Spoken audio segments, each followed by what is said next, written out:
2023 sur la thématique financer mon projet d'entreprise. Bonjour tout le monde. Et heureux de te retrouver. Alors, il est 10h. Toutes les personnes inscrites sont en train d'arriver. On va attendre du coup quelques minutes, le temps que tout le monde se connecte. Ça arrive de tous les départements, Sophie, c'est fabuleux. Enfin, tous les départements oui. de la région Nouvelle-Aquitaine. Alors ça, c'est parfait de nous dire d'où vous venez. Ouais, ça nous permet de situer un petit peu. On a des brivistes, super. Et vous êtes au fur et à mesure 243 personnes. Si je peux me permettre, Sophie, je voudrais ce matin saluer un certain nombre d'auditeurs, auditrices que j'ai eu la chance de connaître, ou que j'ai la chance de connaître. Ils ou elles se reconnaîtront dans le cadre de mes activités à Pôle emploi. Mais ça, nous allons bien sûr nous présenter parce qu'ils m'ont fait la promesse d'être sur ce webinaire, donc j'ai vanté les qualités, bien sûr, dont je vante les qualités depuis déjà quelques années, Sophie. Donc, je les salue. Moi, je me permets de faire une salutation aux Corésiens, puisque je suis moi-même basée à Brive. On va se présenter un peu plus après. Ça fait plaisir de voir qu'il y a des Corésiens aussi connectés. Ah, Sophie, c'est fabuleux. Alors, le nombre de connectés continue à augmenter un peu. 265.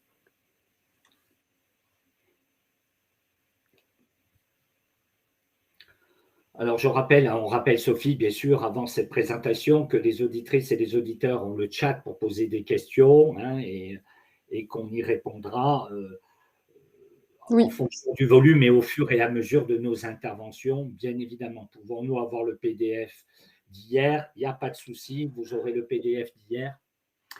Et bien sûr, Sophie, on salue Alexandra. Alexandra est notre directrice du chat et notre administratrice ce matin. Et même si vous ne la voyez pas, sachez que nous sommes 3, Sophie, sur ce webinaire et qu'Alexandra est d'une aide précieuse parce qu'elle administre le chat, parce qu'elle va intervenir dans ce chat pour vous apporter rapidement des réponses. Et c'est ça qui est fabuleux. Donc, je la salue. Et je pense que Sophie, tu es d'accord avec moi, ce travail mène. Merci Alexandra pour tout le travail de modération que tu vas faire sur le chat. Merci par avance. Donc effectivement, tout ce qui est PowerPoint, PDF utilisé pendant les présentations, vous retrouvez tout dans l'onglet fichiers et tout est envoyé après par mail aux participants. On a également une chaîne YouTube à l'ADI où il y a beaucoup de webinaires de ce type qui sont enregistrés. Du coup, vous pouvez les regarder en replay tranquillement chez vous pour avoir les commentaires en plus du support. Donc, n'hésitez pas. Il y a eu donc des webinaires depuis lundi. Je ne sais pas si certains d'entre vous ont déjà suivi tout le programme. Et donc, il y aura encore un webinaire demain sur la thématique « Gagner en visibilité et trouver mes clients ». Donc là, on arrive sur la fin de la semaine. Pour ça qu'aujourd'hui, on parle des financements alternatifs pour créer votre projet ou de développer. Certains sont présents depuis lundi. Super, fabuleux. Bravo à vous. C'est courageux.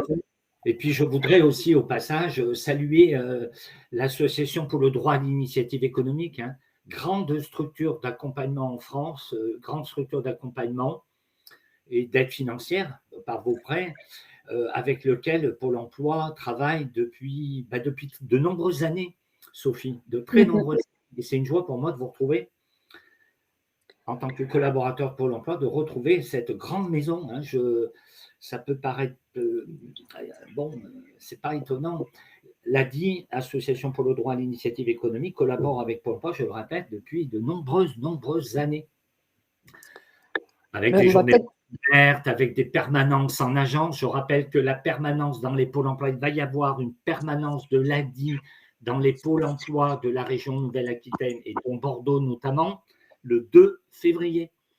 Donc, si certains sont intéressés de rencontrer les collaborateurs de l'ADI dans les agences Pôle emploi, eh bien, c'est le 2 février, en matinée ou en après-midi. Pour cela, vous vous rapprochez de votre conseiller Pôle emploi en agence. Alors, effectivement, donc Merci à toi Christophe. On a une grande collaboration sur tous les territoires avec Pôle emploi, notamment parce qu'on a un public en commun et intérêt à travailler ensemble pour mieux accompagner les entrepreneurs.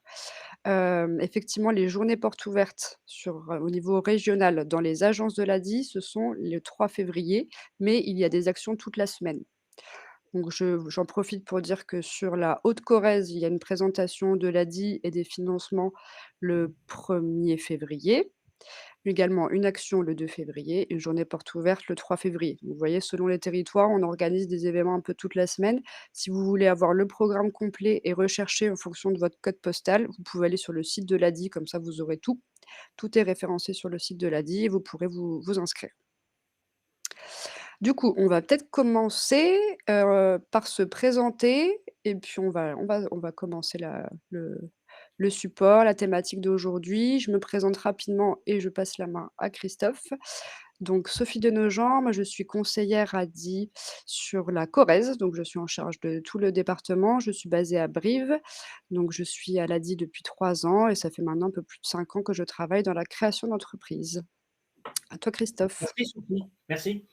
Belle activité. Alors, je m'appelle Christophe Tavenard, je travaille, bien sûr, je travaille à l'agence locale pour l'emploi de Bordeaux-Nord.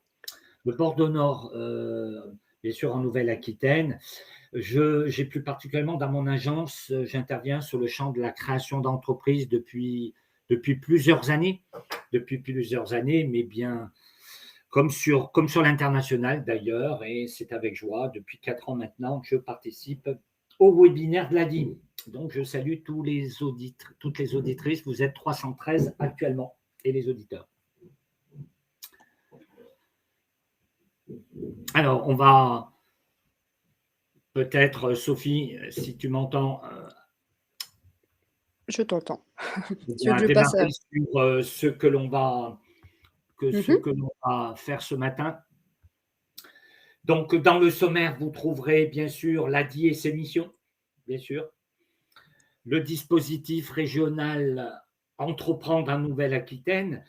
J'aurai l'occasion d'intervenir aux côtés de Sophie sur ce dispositif régional en Nouvelle-Aquitaine parce qu'il est complémentaire de l'intervention de Pôle emploi pour la prestation Active Créa Émergence. On ne peut pas comprendre le dispositif Entreprendre en Nouvelle-Aquitaine sans vous parler du dispositif Pôle emploi Active Créa Émergence.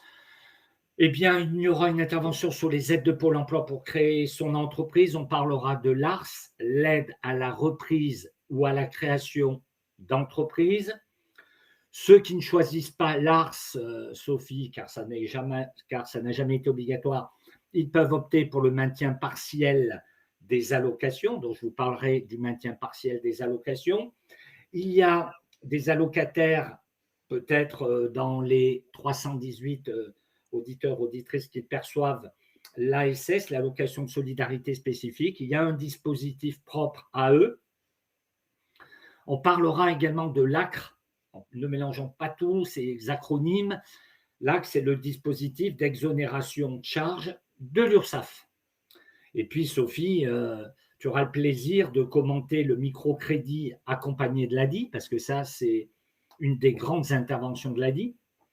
Et puis, dans ce slide, Sophie, vous avez souhaité rajouter et commenter un petit peu des personnes qui se sont lancées avec l'ADI, car c'est le bonheur, après un accompagnement, de voir que des personnes ont réussi et maintenant sont chefs d'entreprise dans les métiers qui l'intéressent. Sophie, vous interviendrez ou tu interviendras sur la micro-assurance, ça aussi c'est important, hein, ça fait partie aussi de ce que vous pouvez proposer. Et puis on terminera sur pour aller plus loin, parce qu'il y a des choses bien évidemment à vous dire. Alors, une question, est-ce que cela prend en charge le statut d'auto-entrepreneur? On va reparler de ces questions sur le statut d'auto-entrepreneur par la suite, bien évidemment. Sophie, eh bien écoute, il te revient la mission de présenter cette grande maison qu'elle a dit. Oui, c'est parti. Alors, j'ai répondu juste rapidement à une question sur le chat, donc on va essayer de répondre, un petit peu au fur et à mesure à vos questions sur le chat, sinon on fera des pauses entre chaque grande partie pour y répondre. Donc on va essayer de se rappeler qu'il y a une question sur, l'AGEFIP, donc les subventions pour les travailleurs handicapés. On pourra l'aborder un peu plus tard. Donc pour, introduire un petit peu cet atelier, donc on est bien sur les financements alternatifs, ce qui veut dire qu'il y a des financements plus conventionnels, type la banque, évidemment. Donc nous, on se positionne sur des financements qui sont à la place du crédit bancaire. Donc ça veut dire que si jamais vous n'avez pas accès au crédit bancaire, vous allez voir qu'aujourd'hui, qu'il y a d'autres financements possibles. Donc il ne faut pas vous freiner si jamais la banque ne veut pas, à un moment donné, vous suivre, il y a d'autres solutions. Donc évidemment, comme on commence avec l'ADI, on ira un peu plus loin après sur le détail des microcrédits de l'ADI. Mais comme on est co-animateur, comme c'est un petit peu normal de vous présenter déjà dans les grandes lignes qui nous sommes, parce que Pôle emploi est assez connu, normalement vous savez quand même ce que fait Pôle emploi. Donc nous, l'ADI, on est effectivement l'association pour le droit à l'initiative économique. Donc on existe sur tout le territoire national. On a des antennes un peu partout en France, des permanences, on fait aussi des rendez-vous par téléphone quand les personnes sont peu mobiles. On a 3 missions principales, qui est donc de financer, accompagner, contribuer ou, c'est également on appelle ça aussi le plaidoyer.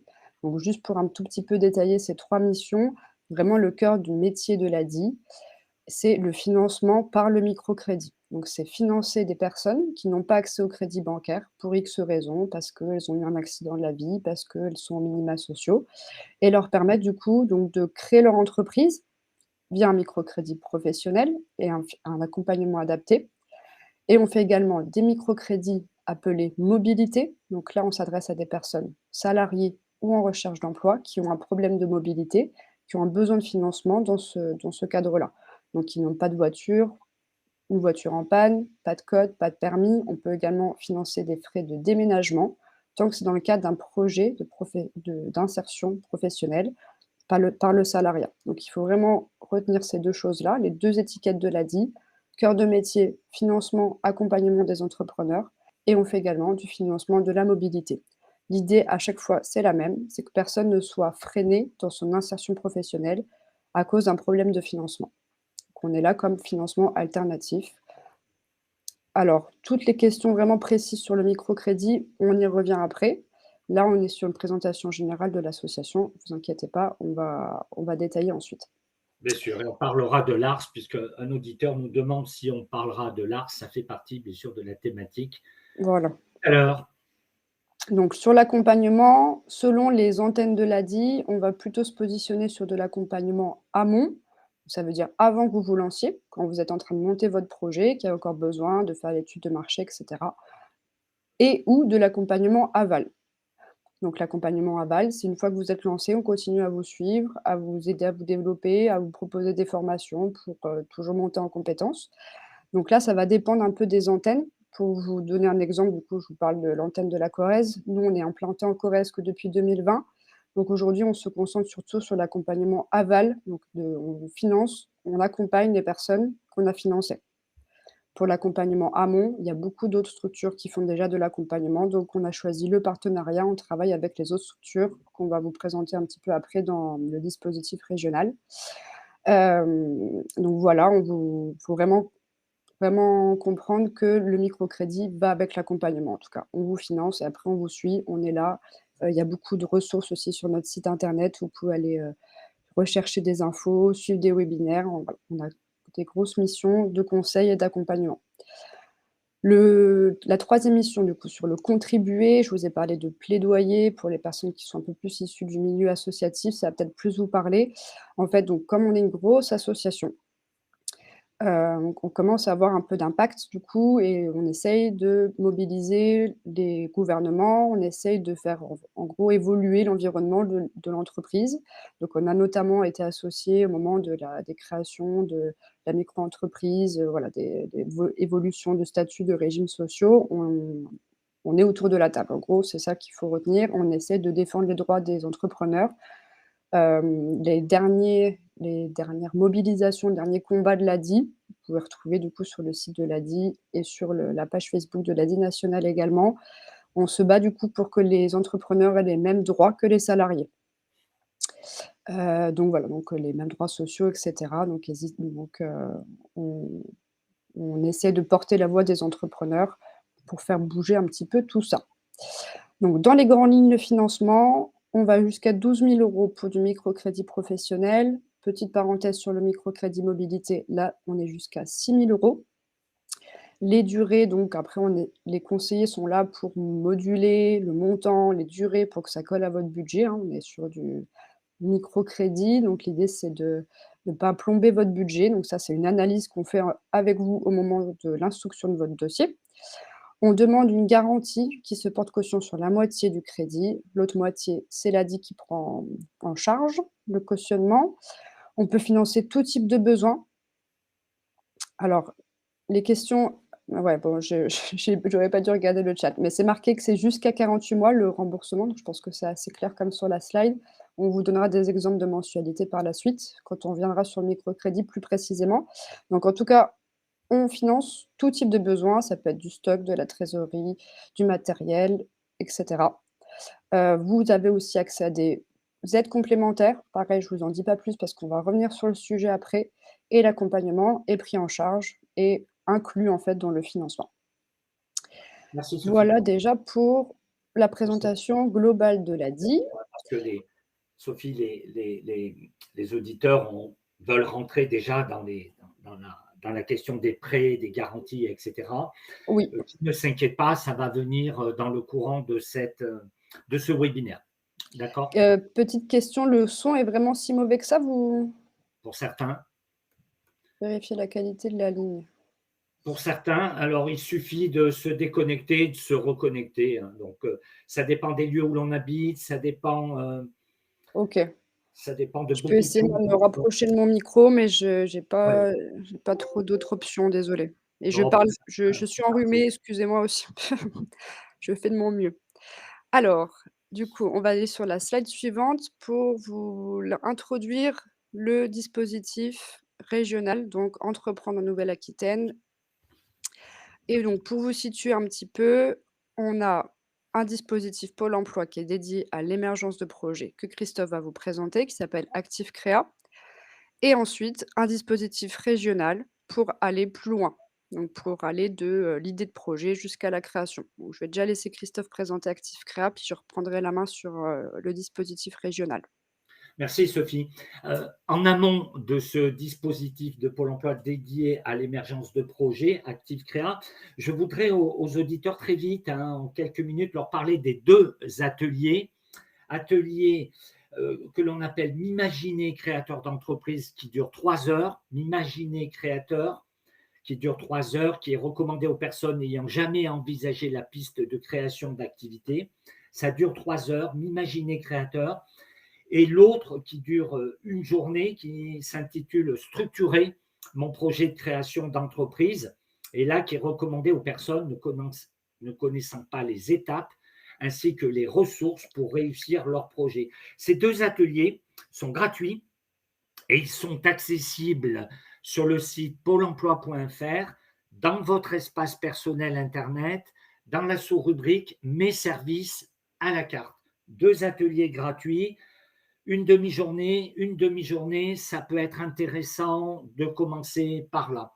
Bien sûr, Sophie, d'autres demandeurs d'emploi auront envie d'avoir des informations beaucoup plus importantes, mais ils peuvent le faire grâce à la prestation Active Créa Émergence. La prestation Active Créa Émergence, c'est une prestation de démarche proactive d'émergence de projets de création et de reprise d'entreprise. Pourquoi? Parce que avant de se lancer dans l'accompagnement pur, l'accompagnement dur, il est important aussi de rentrer dans des étapes, Sophie, de fiabilisation du projet. Il y a bien évidemment des étapes à respecter et cette prestation Active Créa a une durée de 3 mois, Sophie. Cette prestation Active Créa a une durée de 3 mois avec des phases en présentiel et des phases en distanciel en utilisant des méthodes d'idéation, d'émergence de l'idée comme le design thinking que vous pouvez les uns et les autres connaître. où le public est amené dans cette prestation à travailler l'idée de création d'entreprise, l'émergence de la création d'entreprise. Car, Sophie, pour un certain nombre de personnes qui ont des projets de création d'entreprise, des idées de vouloir s'installer, des idées de vouloir travailler différemment, eh bien, elles peuvent trouver dans cette prestation-là tout le soutien qu'elles estiment nécessaire. Phase en présentiel, phase en distanciel, accompagnement dans cette idée. Plusieurs opérateurs sur la Gironde, comme le Créder, Socrate, BGE, on aura l'occasion d'en reparler, le Centre d'information aux droits des femmes, interviennent sur cette prestation. Pour rentrer dans cette prestation gratuitement, Sophie, il suffit d'aller dans mes services à la carte de son espace personnel Internet et de choisir de s'y inscrire, d'abord de trouver l'organisme le plus proche de chez soi et de s'y inscrire tout simplement. Il n'y a pas forcément besoin, plus particulièrement de rendez-vous avec un conseiller Pôle emploi. On peut s'y inscrire, si ça vous intéresse, de s'y inscrire directement. Sophie, est-ce qu'on a des questions plus particulières sur Active Créa Émergence? Oui, alors j'ai répondu à l'une d'entre elles sur, les animateurs de ces ateliers. Donc j'ai dit que selon les territoires, ça pouvait changer, qu'en tout cas en Corrèze, c'était bien BGE qui animait ces ateliers. Donc c'est prescrit par Pôle emploi, il faut en parler avec votre conseiller Pôle emploi. Vous pouvez aussi vous l'auto-prescrire, me semble-t-il, sur votre espace, personnel de Pôle emploi. En tout cas, ça passe forcément par Pôle emploi et après selon les territoires, il y a des structures qui viennent animer, ces modules-là. Quelqu'un voulait de nouveau les noms des modules, les 2 modules que tu as cités, est-ce que tu peux Alors, les redire, les s'il te plaît? modules, alors il parle certainement des 2 ateliers, hein, Oui, quand je on dit pense. module. Le premier atelier s'appelle M'imaginer créateur d'entreprise, puisqu'il fait une demi-journée. S'imaginer créateur d'entreprise, déjà dans le terme, s'imaginer créateur d'entreprise. Oui, je pense que la création, Sophie, la création d'entreprise, il faut s'imaginer créateur parce que c'est une possibilité qui s'offre de pouvoir travailler sur ce qui nous tient à cœur et d'en faire structurellement une création ou une reprise d'entreprise. Le second, structurer mon projet de création d'entreprise. Là, celui-là, il dure la journée entière. Les prestataires, eh bien, sur Bordeaux, puisque Bordeaux est une grande ville, il y a donc plusieurs prestataires. Les prestataires, ça peut être BGE aussi, qui existe à Bordeaux, ça peut être le Créder, ça peut être le CIBC, ça peut être le Centre d'information aux droits des femmes et des familles. Bref, ces prestataires sur la ville de Bordeaux sont différents et peuvent intervenir. Bien évidemment, vous pouvez vous y inscrire directement. D'accord? Mmh. Est-ce que les auditeurs veulent des informations plus importantes sur Active Créa Émergence sans vouloir détailler? Alors, ce sont des processus, pour résumer, de cycle où on amène le demandeur d'emploi à installer son idée de création d'entreprise. L'installer, la viabiliser, la fiabiliser. Alors, Christophe, il y a quelques questions sur la différence entre Active Créa et les ateliers de l'ADI. Alors, Active Créa, il faut vraiment considérer comme les premières briques. En fait, c'est vraiment l'émergence de projets. On va vérifier, par exemple, l'adéquation entre vous et votre projet. On va commencer à vous dire, faire vous projeter en tant que chef d'entreprise. Donc, voilà, commencer à parler des savoir-être, des savoir-faire du chef d'entreprise. C'est vraiment les premières bases avant de vous lancer et ça vous permet de bien ficeler votre idée de projet. C'est aussi l'idée d'être en collectif. Donc vous allez partager, vous allez vous enrichir des projets des autres personnes qui seront avec vous dans le groupe. L'outil de l'ADI, c'est quelque chose qui est plus individuel. Vous allez le faire chez vous, peut-être une structure qui peut vous aider à le remplir, mais c'est pas du tout le même positionnement du coup. Il semblerait qu'il existe une aide de Pôle emploi pour avoir accès à un garage social et une aide financière. Alors, est-ce que Christophe, ça te dit quelque chose? Est-ce Alors, que tu le garage social, à Bordeaux, on appelle ça le garage moderne. Je ne sais pas si l'auditeur veut parler du garage moderne. Il nous le dira s'il nous entend. Après, plus particulièrement, il s'adressera bien sûr au garage moderne, si c'est ça dont il parle. Alors, une auditrice, Daphné nous dit: je suis actuellement sur Active Créa et je fais ça en individuel. Sophie, c'est tout à fait exact. Vous avez des séquences en présentiel, en individuel, et vous pouvez participer à des ateliers collectifs, hein. C'est vraiment à la carte tous ces outils maintenant, hein. Vous choisissez, vous avez un fil conducteur dans la prestation, comme le disait Sophie, puis ensuite, vous avez des ateliers auxquels vous participez individuellement tout en bénéficiant du groupe, hein. C'est ça qu'il vous faut comprendre. Le groupe est intéressant, le groupe est protecteur, le groupe fait émerger des solutions. Et puis surtout, à la fin de cette, prestation Active Créa Émergence, le prestataire vous remet un passeport dans lequel il détaille les ateliers auxquels vous avez participé, et ce qui permet au conseiller Pôle emploi de donner une suite à cette prestation Active Créa Émergence, et c'est ce que Sophie va vous développer, la suite de cette prestation Active Créa Émergence. Exact. Alors, je vois beaucoup de questions qu'on va traiter après par la suite. Donc, pour pas faire trop redondant avec la suite de la présentation, vous inquiétez pas si on répond pas tout de suite, c'est qu'on estime qu'on va y répondre par la suite. Une dernière question, peut-être plus pour toi, Christophe, et puis je vais enchaîner sur ENA. Quelqu'un nous partage qu'il fait Active Créa avec le CREDER. Est-ce que du coup, c'est les mêmes droits, que ce soit Active Créa avec le CREDER ou le Pôle emploi? Alors, il faut savoir qu'à Pôle emploi, nous ne conduisons pas ces prestations. Nous ne les conduisons pas, nous ne sommes pas, les collaborateurs de Pôle emploi ne sont pas des experts de la création d'entreprises, Sophie. Ce sont des conseillers qui ont le rôle d'informer, de permettre à des demandeurs d'emploi d'aller vers les prestataires que l'on finance pour accompagner à la création d'entreprises. Donc à Bordeaux, un demandeur d'emploi peut être accompagné par le CREDER, il peut être accompagné par BGE ou le CIBC dans le cadre de cette prestation. Et il conserve bien sûr ses droits. Et ces prestataires, bien sûr, ce travail-là que l'on fait dans la prestation Active Créa Émergence est gratuit, hein, je le rappelle. Je le rappelle. Est-ce que j'ai répondu à cette question, Sophie? Est-ce que Je c'était pense. cette question? Je pense que c'était ça la question, ouais. Je l'ai comprise comme ça aussi. Donc, à Hem, Brive-la-Gaillarde, Sophie, les organismes peuvent être différents, hein. Alors, ils peuvent Nous, être c'est moins BGE, nombreux. ouais. Ils Nous, peuvent c'est être moins BGE. nombreux, c'est BGE. Alors, Oui. BGE à Bordeaux existe, bien évidemment. J'aurai l'occasion d'en parler tout à l'heure. BGE, une auditrice reconnue travailleur handicapé, nous parlait de est-ce qu'il y a des aides pour les personnes reconnues travailleurs handicapés? La réponse est oui. Et oui, bien évidemment. Et si cette personne se retrouve à Brive ou à Bordeaux, elle va pouvoir contacter BGE pour non seulement être accompagnée, mais pour monter les aides à la création d'entreprises qui existent pour les travailleurs handicapés. Et je rappelle que si parmi nos auditeurs, nous avons des personnes reconnues travailleurs handicapés, elles peuvent aller sur le site de l'AGEFIP, agefiph.fr, où elles retrouveront bien évidemment toutes ces aides.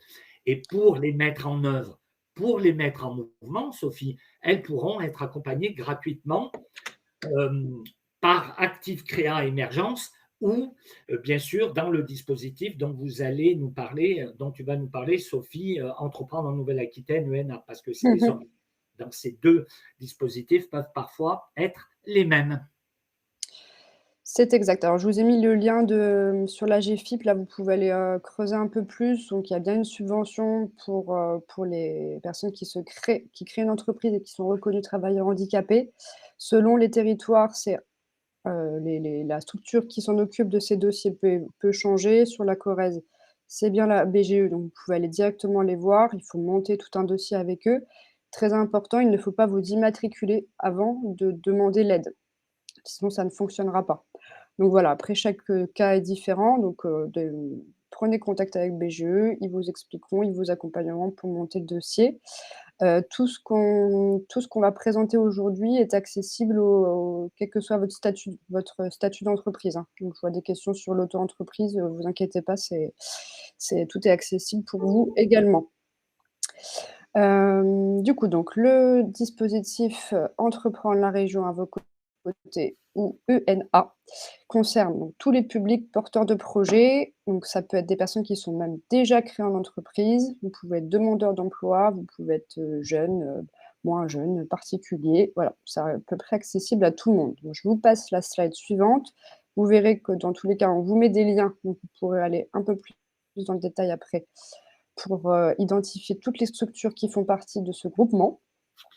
Donc là, l'idée, c'est juste vous dire que quel que soit votre niveau d'avancement sur votre projet, il y a une structure qui est adaptée pour vous suivre, vous donner des infos, vous accompagner, vous financer. Donc tout à l'heure, on a parlé d'Active Créa. Active Créa se situe à peu près entre la phase 1 et la phase 2. Donc si vous en êtes plutôt à l'idée du projet, vous êtes vraiment en train de vous poser des questions, même parfois vous avez, 15 000 idées à la minute, c'est là le bon moment de faire Active Créa pour poser les premières briques comme on le disait.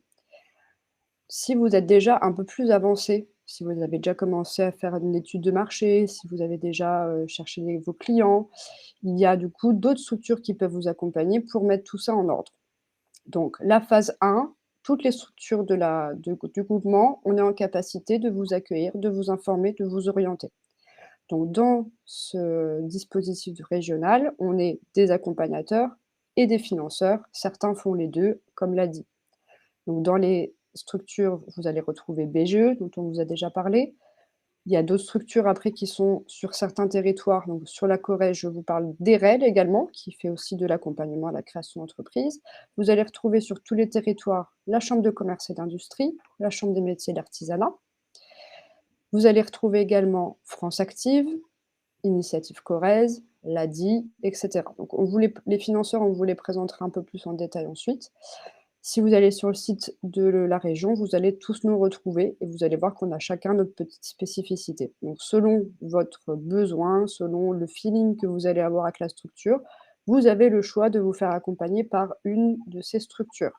Il faut savoir qu'à partir du moment où vous rentrez par une de ces portes, l'accompagnement est pris en charge par la région. Ça veut dire que vous ne payez pas votre accompagnement. C'est la région qui paye pour vous.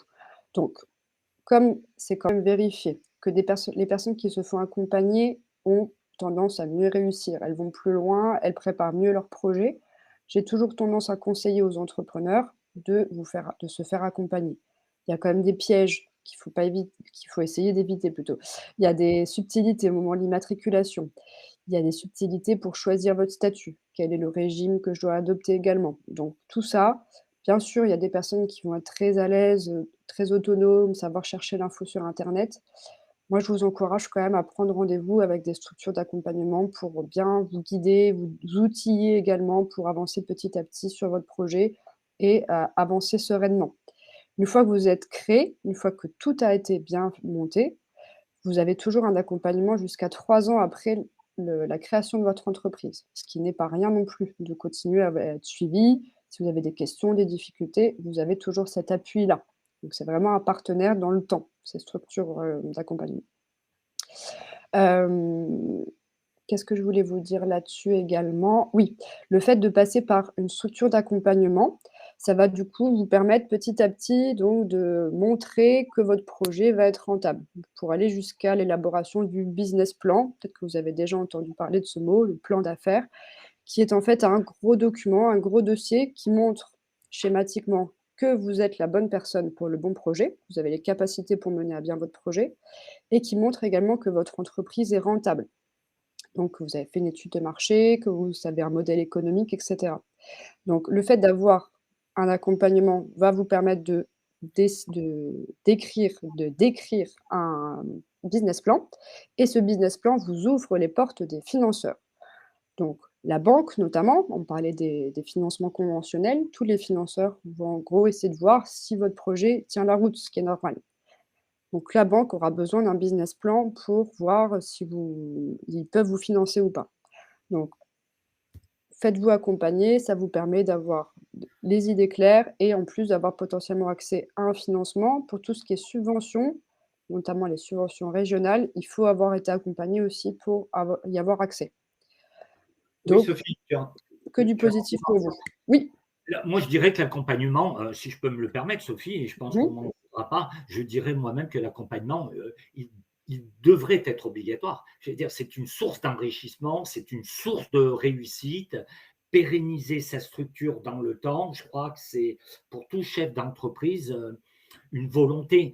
Et si cet accompagnement n'est pas en place, et en particulier avec l'ENA, puisque Sophie, tu nous indiques que cet accompagnement peut durer post-création pendant 3 ans, c'est aussi s'assurer que votre entreprise peut durer dans le temps. Et quelle fierté pour un chef d'entreprise, quel que soit le thème de sa création, que de pouvoir tirer gain et profitabilité de la structure pour laquelle il s'est investi. Alors, dans le département 33,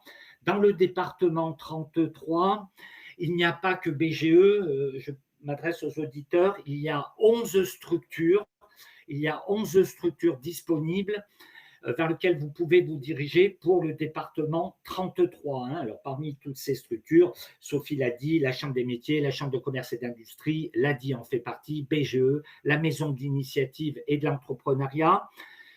Pour les auditeurs qui nous écoutent, s'ils veulent avoir la liste de ces structures ENA Entreprendre en Nouvelle-Aquitaine, ils peuvent soit aller sur le site de la région Nouvelle-Aquitaine qui met en ligne sa liste, le site de la région Nouvelle-Aquitaine, rubrique création d'entreprise, rubrique programme ENA, rubrique liste, ou tout simplement, il s'adresse aux conseillers Pôle emploi. Les conseillers Pôle emploi ont la liste, ils l'impriment, ils vous l'adressent.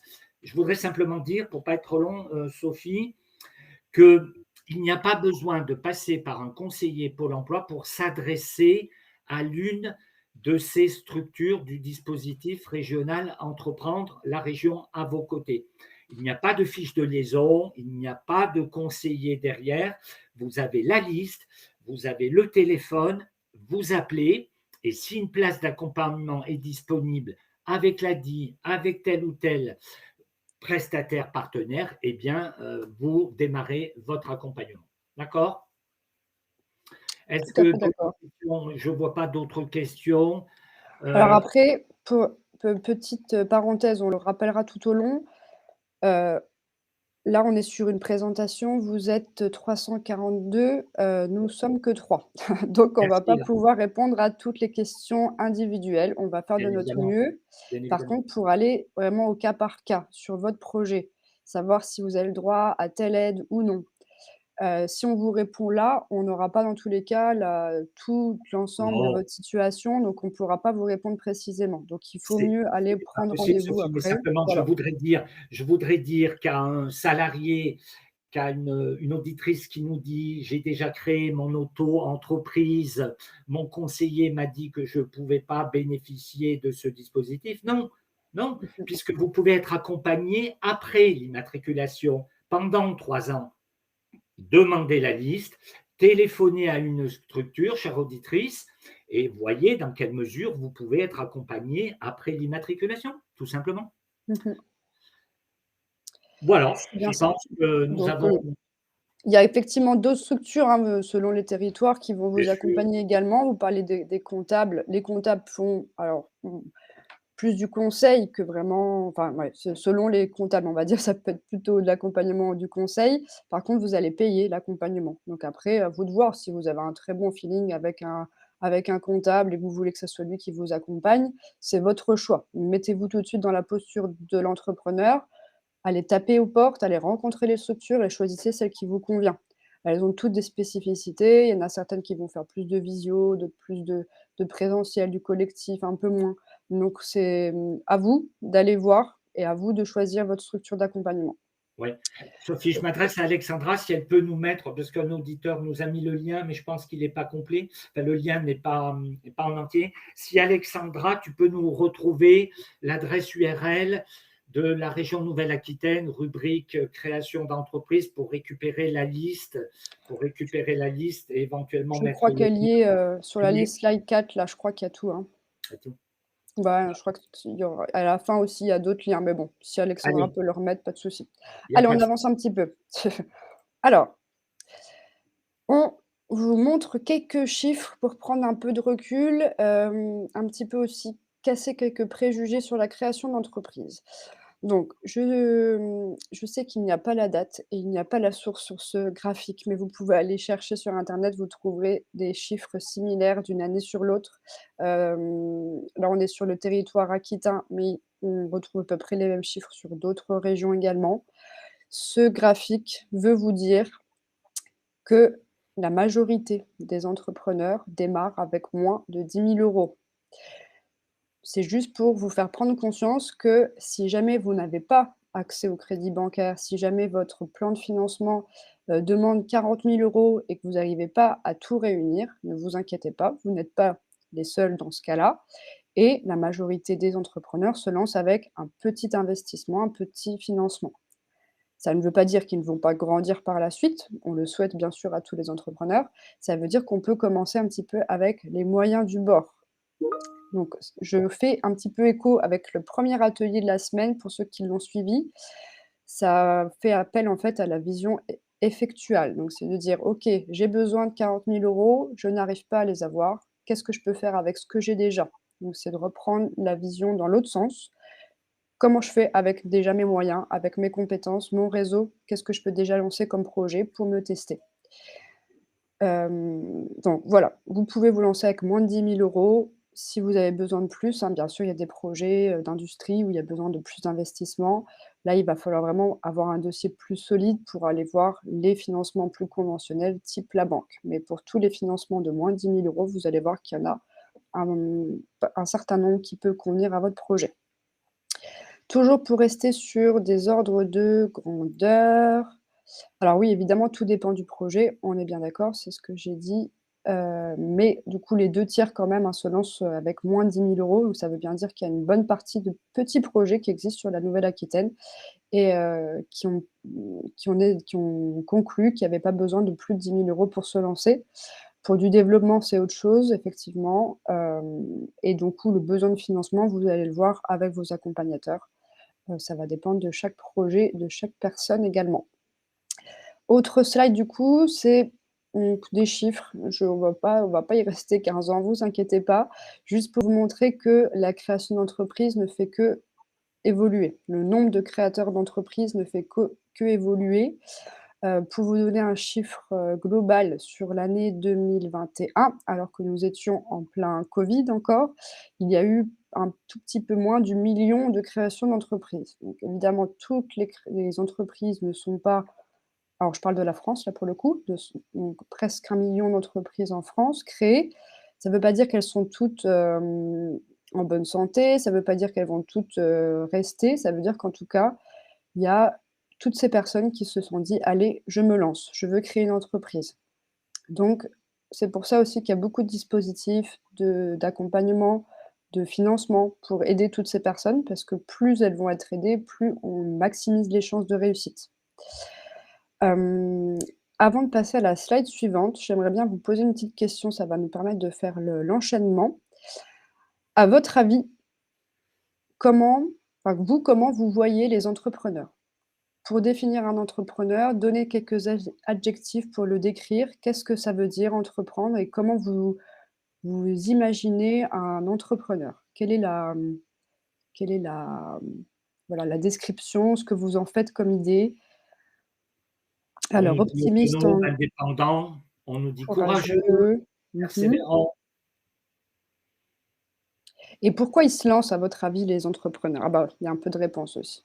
Eh oui, Passionné, super, voilà, liberté, déterminé.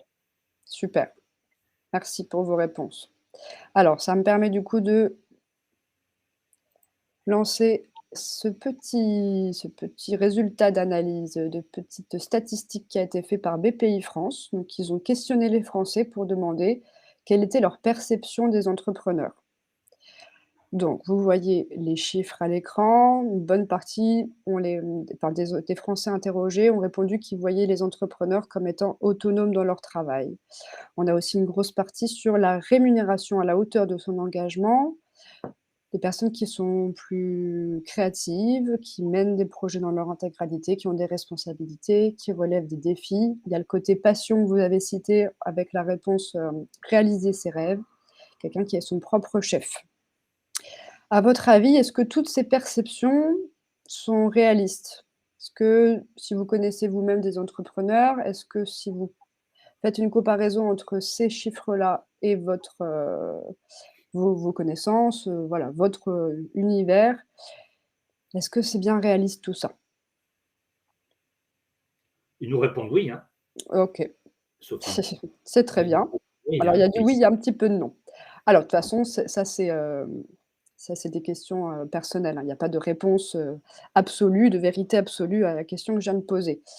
Cependant, dans les personnes qu'on rencontre dans la création d'entreprise, c'est vrai que la rémunération à la hauteur de son engagement, moi, je pense que c'est pas quelque chose qui est réaliste à 100. Que je vois quand même beaucoup d'entrepreneurs qui mettent du temps avant de se dégager une rémunération qui correspond à tout le temps qu'ils ont passé sur leur projet.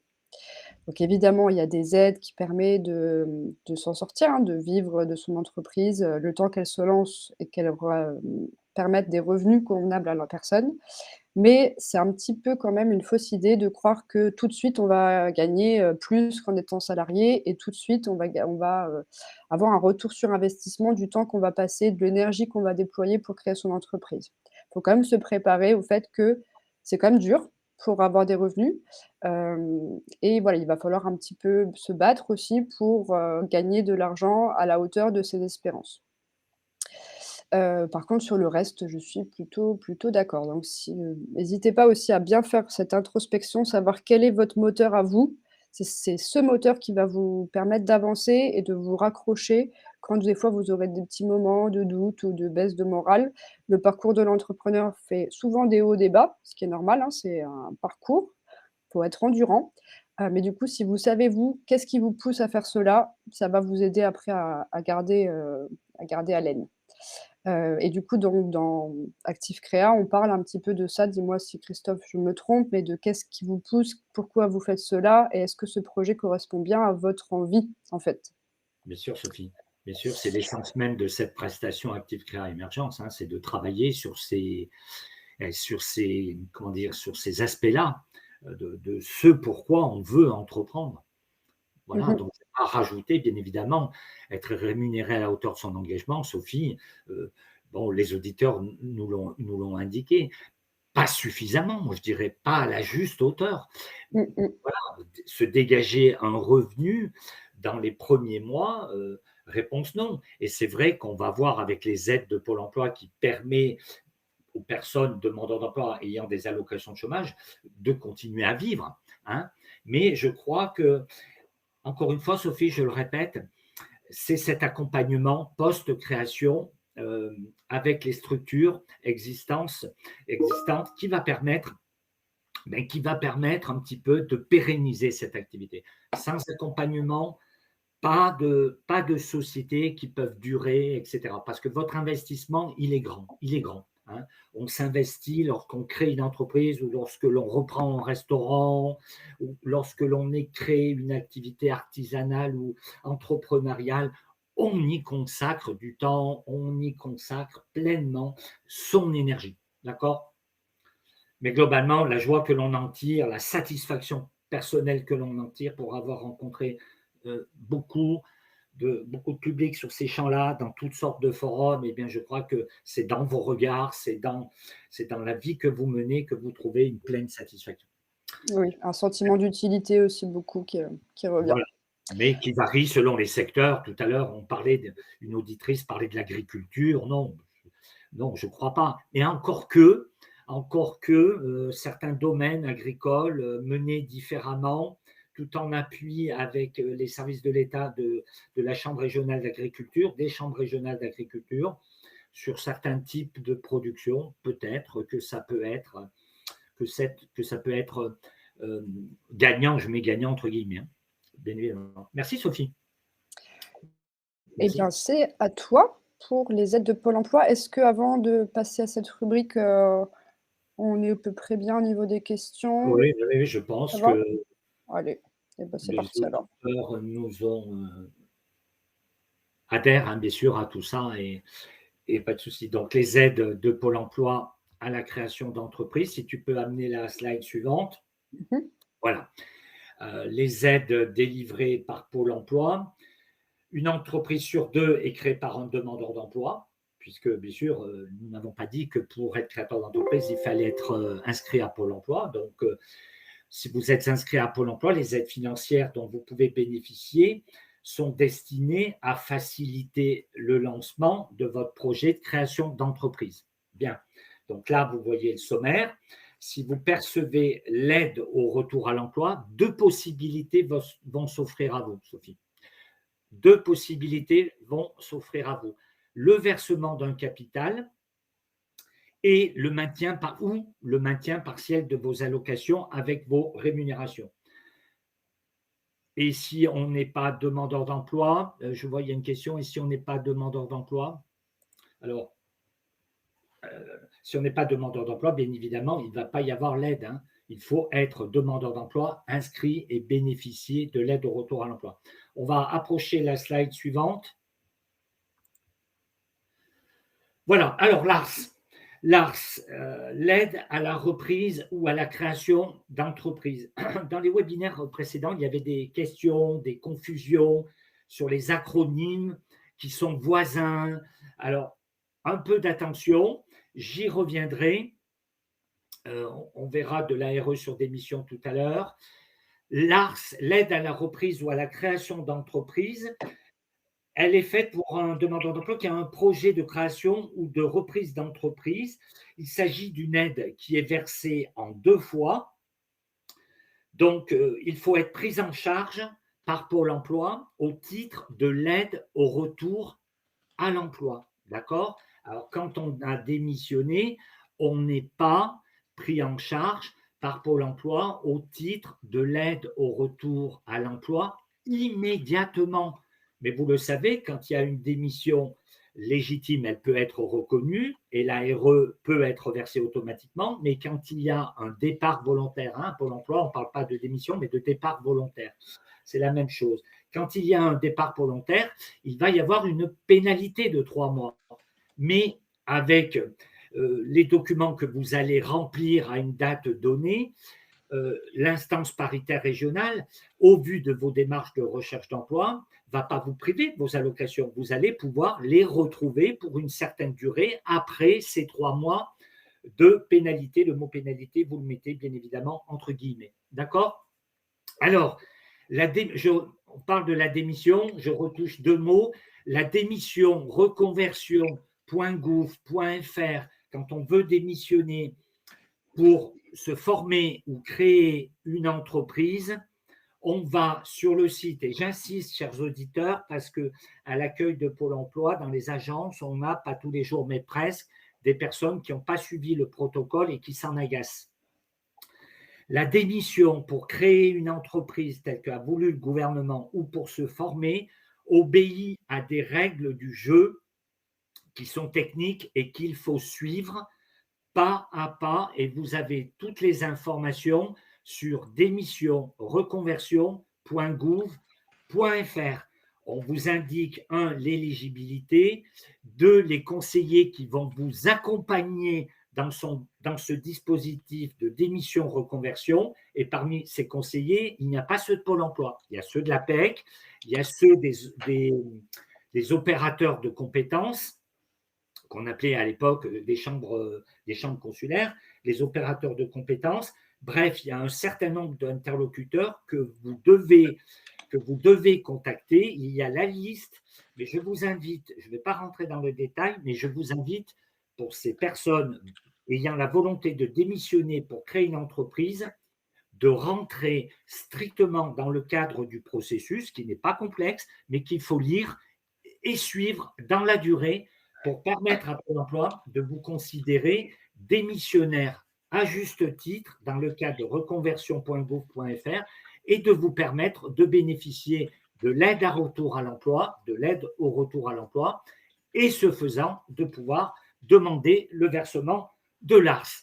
Ce versement de l'ARS constitue une aide financière concrète, bien sûr, c'est concret, puisque ça correspond à 45% du montant du reliquat de vos allocations à la date de début de l'activité. Quand on vous calcule vos allocations chômage, on va vous calculer un capital. Sauf que lorsqu'on est inscrit à Pôle emploi, tous les mois, on vous verse une allocation mensuelle, puis une autre allocation mensuelle, puis une autre allocation mensuelle, jusqu'à la fin de vos droits.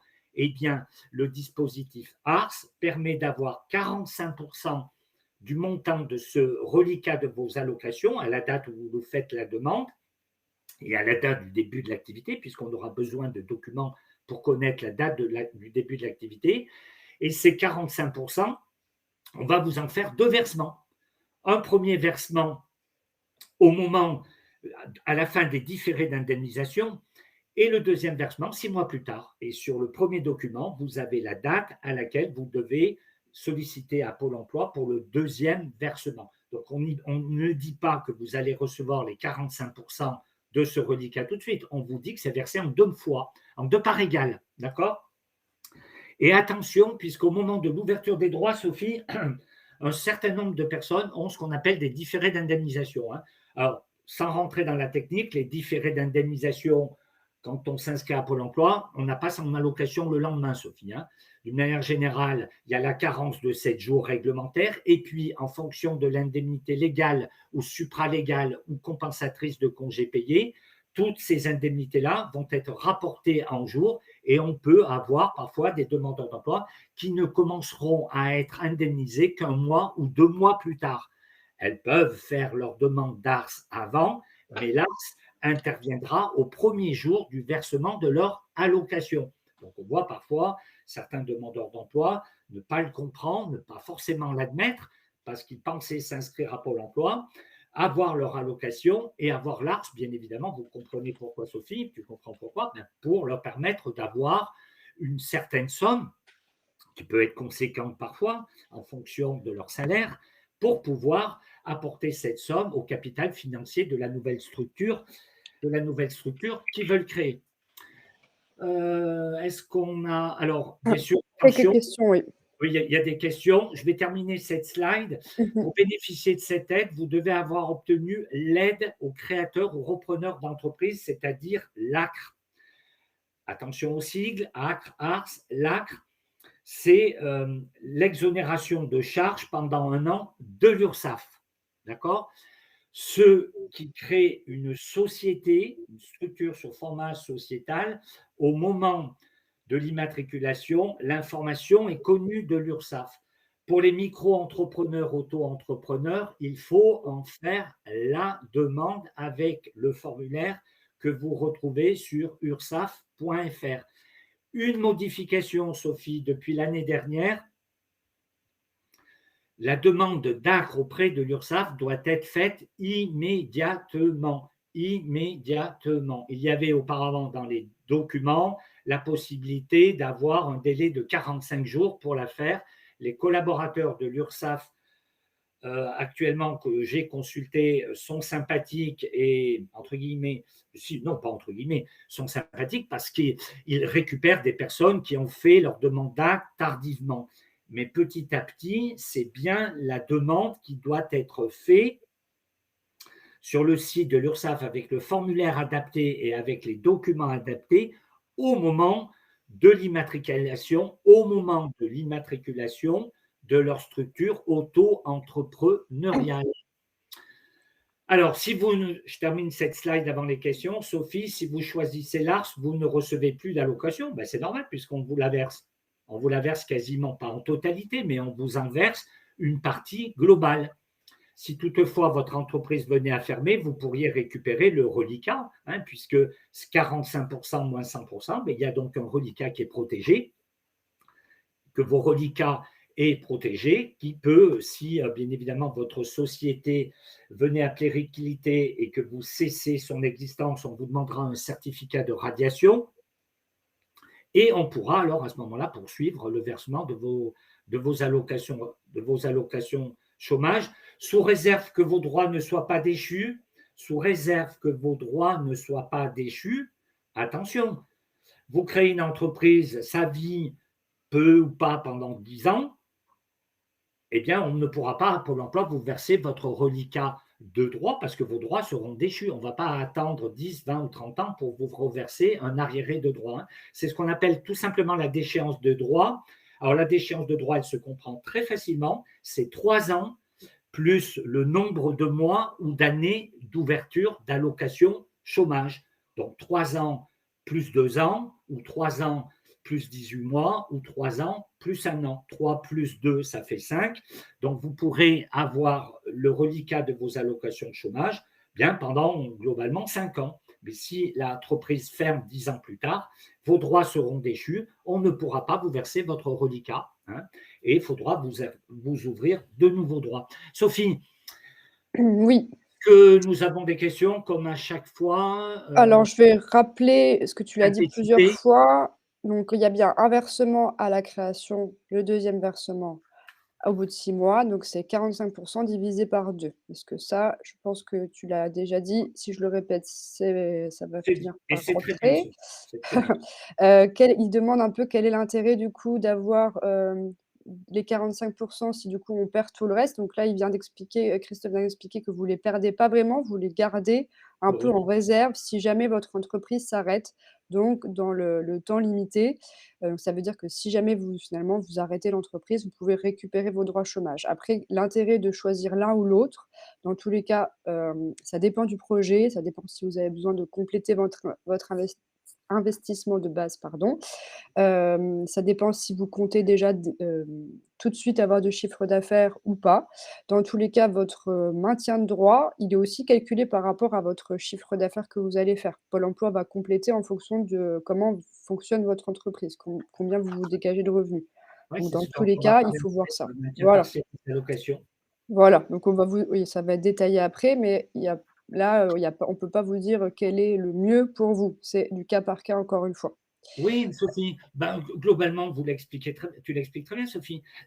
Lorsqu'on a besoin d'acheter du matériel, lorsqu'on a besoin de développer, de créer une activité de type chantier, de type petite structure alimentaire, etc., on a besoin de ce capital. Il est variable.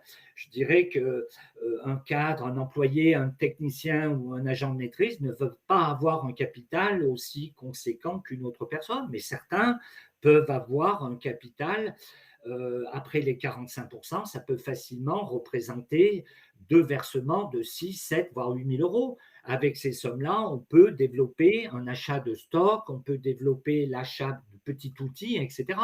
Ça n'est pas la même exigence lorsqu'on veut créer une ligne de produits et les vendre en ligne sur Internet. Mmh. Et je dirais même qu'il faudrait peut-être même choisir le maintien partiel des allocations. Oui, et Ah, est-ce que tu sais si l'ACRE et l'ARS, du coup, sont accessibles à tous les statuts? Est-ce qu'il y a des qui parlent de d'associations ou de SASU? Est-ce qu'il y a des statuts alors, qui sont dans le détail, exclus? alors est-ce qu'il y a des statuts? Ça, malheureusement, je ne vais pas pouvoir répondre, mais D'accord. c'est très très bien développé pour l'ARS sur le site pôle emploi.fr des structures pour lesquelles c'est. Je serais tenté de dire oui, Sophie, mais vous le savez, vous me connaissez. Je préfère donc qu'on vérifie l'information sur le site pôle emploi.fr, Mmh. rubrique ARS, et qui vous détaille. J'étais en train de le rechercher dans mes notes de travail, Pas je de ne voyais souci. pas forcément l'information. Si Alexandra a le temps de vérifier l'information sur le site pôle emploi.fr, Alors, il y a je aussi des questions sur le RSA. Alors, j'y ai répondu déjà dans le chat. Donc allez sur le site de l'ADI, il y a toute une fiche explicative sur comment garder vos droits RSA et oui, votre activité. Est-ce que tu sais je vais aussi le développer expliquer pour sur l'ASS. l'ASS? Ouais, OK, L'ASS, bon, je vais le développer, mais avant, il y a le maintien partiel des allocations, avant de parler de ouais, l'ASS. ça marche. Allez, ASS, pour c'est les parti. allocataires du RSA, bien évidemment, il y a tout un dispositif également qui est prévu. Et sur Bordeaux, il y a un accompagnement pour les allocataires du RSA dans le cadre du dispositif Rebond. Alors, le maintien partiel des allocations, moi je pense que les auditeurs l'ont compris. S'ils n'ont pas choisi l'ARS, eh bien, on va leur maintenir leur allocation. Nous sommes bien d'accord, hein. Alors, ce cumul constitue un autre moyen financier de vous accompagner, bien évidemment, dans la création de votre entreprise et surtout dans la limite de la durée de vos allocations. Alors, il y a un exemple assez clair dessous. Il y a un exemple assez clair dessous que vous pouvez lire, vous pouvez prendre le temps de le lire, mais globalement, je vais vous le résumer, hein. Donc, vous pouvez cumuler vos allocations et, et vous pouvez cumuler votre allocation si pas d'un RCE et que vous maintenez bien évidemment votre inscription, parce que ce maintien partiel de vos allocations ne vaut que pour autant que vous maintenez votre inscription à Pôle emploi. Ça peut sembler basique de le dire, Sophie, mais il faut aussi le rappeler. D'accord ? Donc, il y a deux cas de figure assez simples à donner à nos auditeurs. Si vous percevez l'aide au retour à l'emploi et que vous pouvez justifier tous les mois de vos rémunérations, à ce moment-là, on va vous faire une avance de paiement à hauteur de 80% du montant de l'allocation due. Du montant de l'allocation due. Hein. D'accord ? Après, les abattements que Pôle emploi va effectuer en fonction de la nature de vos activités. Donc, on va vous faire une avance de paiement à hauteur de 80% du montant de l'allocation due, mais bien évidemment, il faudra nous transmettre les justificatifs de l'URSSAF, car vous le savez, il faut vous actualiser chaque fin de mois. Donc, on va vous demander si vous avez travaillé, vous répondrez oui, vous indiquerez 1 pour 1 heure dans le petit carré pour l'actualisation. En dessous, vous mettrez le gain en euros brut avant abattement. Ensuite, vous faites en parallèle votre déclaration URSSAF mensuelle. Je vous recommande de le faire mensuel, de choisir au moment de votre immatriculation d'être mensualisé et non pas trimestrialisé avec l'URSSAF, même s'il existe des procédures pour revenir en arrière, parce qu'avec Pôle emploi, il peut être important de régulariser chaque fin de mois entre ce que Pôle emploi doit vous verser sur le maintien partiel de vos allocations et les revenus tirés de votre activité. Car lorsque l'opération s'effectue au trimestre, eh bien, on peut être amené au trimestre soit à ne pas vous verser des allocations, soit à vous demander de rembourser telle ou telle somme. Donc, privilégiez le mensuel au moment de l'enregistrement de votre activité lorsque vous faites la demande d'exonération de charges avec l'URSSAF. Si, deuxième cas de figure, Sophie, si vous bénéficiez de l'aide au retour à l'emploi et que vous ne pouvez pas justifier tous les mois de vos rémunérations, et que vous ne pouvez pas justifier tous les mois de vos rémunérations, ou tout simplement parce qu'il n'y en a pas, ou tout simplement, Sophie, parce qu'il n'y en a pas, là, on vous fait un paiement provisoire correspondant à 70% maximum de l'allocation mensuelle, et on régularise, bien évidemment. Deux cas de figure. Dans un premier cas, vous avez des rémunérations tirées de votre activité, on vous verse 80% et on fait un complément. Dans l'autre cas, vous ne pouvez pas justifier tous les mois de votre rémunération, on ne vous verse que 70% qui constitue un paiement provisoire et au vu de la régularisation des documents que vous devez transmettre à Pôle emploi chaque mois si vous êtes mensualisé, chaque trimestre si vous êtes trimestrialisé ou annualisé, mais je n'ai pas beaucoup rencontré de cas pratiques de demandeurs d'emploi. Annualisé, ça concerne que certaines catégories de professions. Mais il existe aussi l'annualisation, mais ça concerne une certaine catégorie de population. Voilà le maintien partiel de vos allocations. Sophie, y a-t-il des exemples ou des… Alors, pourquoi déclarer qu'une heure ? Pourquoi déclarer qu'une heure ? Là, la question, elle vaut bien sûr qu'on s'y arrête. Parce qu'au niveau de l'actualisation, bien sûr, vous le savez, chaque mois, vous devez vous actualiser. On perçoit de l'ARE, on perçoit de l'ARS si on est chef d'entreprise, on ne perçoit rien du tout, on s'actualise, c'est une obligation pour rester inscrit à Pôle emploi. Quand on est chef d'entreprise, quand on est salarié, on connaît sur son bulletin de salaire le nombre d'heures que l'on a travaillé. Donc, c'est assez simple de le reporter. Nous sommes jusqu'à là bien d'accord. Quand on est chef d'entreprise, quel que soit le statut, le nombre d'heures que l'on a consacré à son activité, eh bien malheureusement, Sophie, on ne le connaît pas. On peut y avoir consacré 10 heures, 15 heures, 20 heures, 100 heures, 150 heures. Eh bien pour Pôle emploi, il y a une règle du jeu. On indique 1 et bien sûr, vous avez en amont fourni soit l'extrait CABIS, soit le document justificatif le justificatif d'enregistrement de votre activité d'immatriculation auto-entrepreneur. Vous les avez versés dans votre espace personnel Internet. Ils ont été traités par les conseillers Pôle emploi Et lorsque vous mettez 1, eh bien, tout simplement, pour nous, c'est que vous êtes chef d'entreprise. Voilà. Et en dessous, si vous voulez mettre le gain en euros brut avant abattement de ce que vous avez gagné, vous le pouvez. Si vous ne le savez pas, vous ne le mettez pas.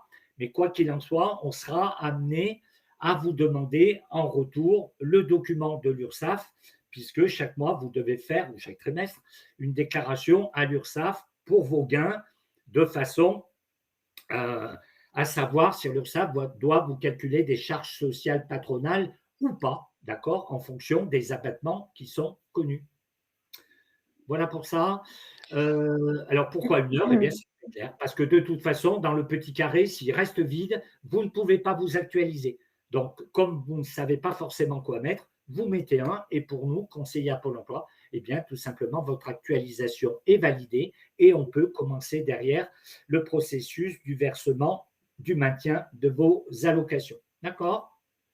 Alors, pour tout le côté les questions, en fonction des cas particuliers, est-ce que j'ai le droit à l'ACRE ou pas? Je vous ai mis le lien du site du gouvernement avec tout le public éligible, les cas particuliers et cetera, parce que là, l'heure tourne, on va pas pouvoir vous citer tous les cas, possibles et dans chaque cas de vos cas à vous, et donc n'hésitez pas à aller voir sur les sites là, c'est bien détaillé. Je vois qu'il y a des petites incompréhensions sur, l'ARS et l'AR. Alors je vais juste, re-expliquer rapidement et puis sinon vous dire comment aller, creuser davantage s'il y a encore des petits troubles. C'est vrai que c'est compliqué à comprendre, ne vous inquiétez pas, vous n'êtes pas obligé de tout comprendre tout de suite et encore une fois, si vous vous faites accompagner, on vous réexpliquera tout ça.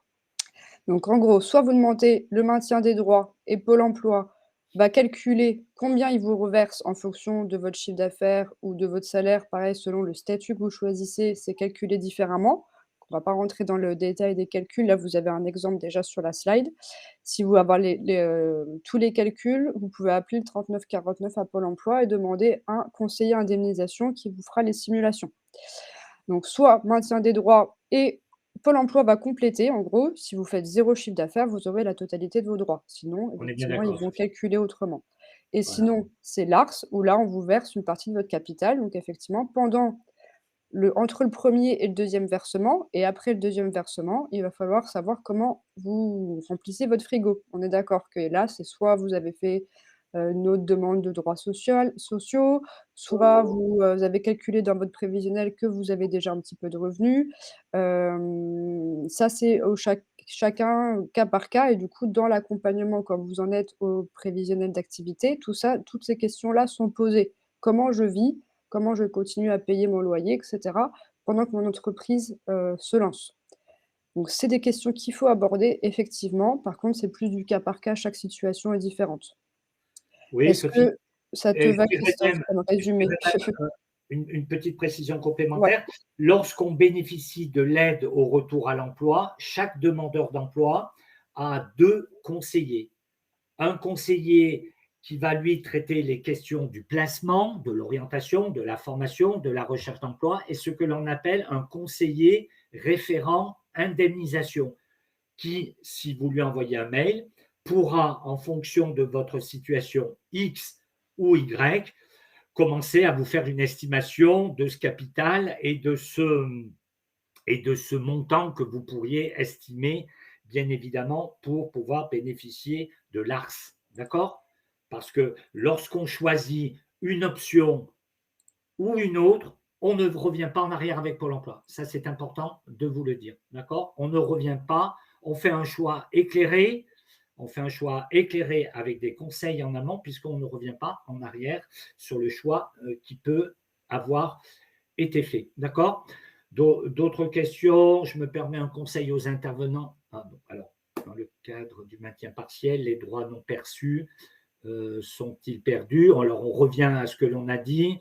Dans le cas du maintien partiel de vos allocations, les allocations ne sont pas perdues. Hein, les allocations ne sont pas perdues. Dans une slide Alors, ouais. précédente, il y avait la question de la déchéance du droit. Alors, le mot déchéance, bon, c'est un mot dans le lexique Pôle emploi, c'est-à-dire on ne va pas vous conserver le reliquat de votre allocation chômage pendant 10 ou 15 ans. Si vous faites vivre une entreprise pendant 15 ans, eh bien, quand il vous restait une allocation chômage, un reliquat d'allocation chômage 15 ans en arrière, vous n'allez pas le récupérer. C'est ça qu'on appelle la déchéance du droit. De même, si vous partez travailler à l'étranger et que vous partez 10 ans à l'étranger, vous n'allez pas rentrer en France percevoir les euros liés au reliquat que vous n'auriez pas consommé de vos ouvertures de droit précédentes. C'est ça qui s'appelle la déchéance du droit. Et la déchéance du droit, c'est un calcul qui s'opère par les conseillers indemnisation. C'est 3 ans, réglementairement, plus le nombre de mois ou d'années qui ont servi à calculer vos allocations chômage. Donc, si vous Alors, avez Chris- travaillé pendant 10 ans, vous aurez maximum 2 ans d'allocation chômage. 3 ans, si vous avez plus de 50 ans, la déchéance du droit deviendra 3 ans plus 2 ans ou 3 ans plus 3 ans. Donc, globalement, on maintient vos allocations pendant 3 plus 2 ans, c'est-à-dire pendant 5 ans. Ou si vous avez des droits pendant 3 ans plus 3 ans égale 6 ans, eh bien, on Alors, maintient vos Christophe, allocations pendant cette date. Voilà. alors Christophe, comme là on répète, on Oui, on réexplique, répète. comme Hein. il y a plein de questions On des répète. personnes qui ne comprennent pas, je vous Oui. propose qu'on avance parce qu'effectivement il est déjà 11h15 et qu'on a encore pas mal d'éléments à traiter.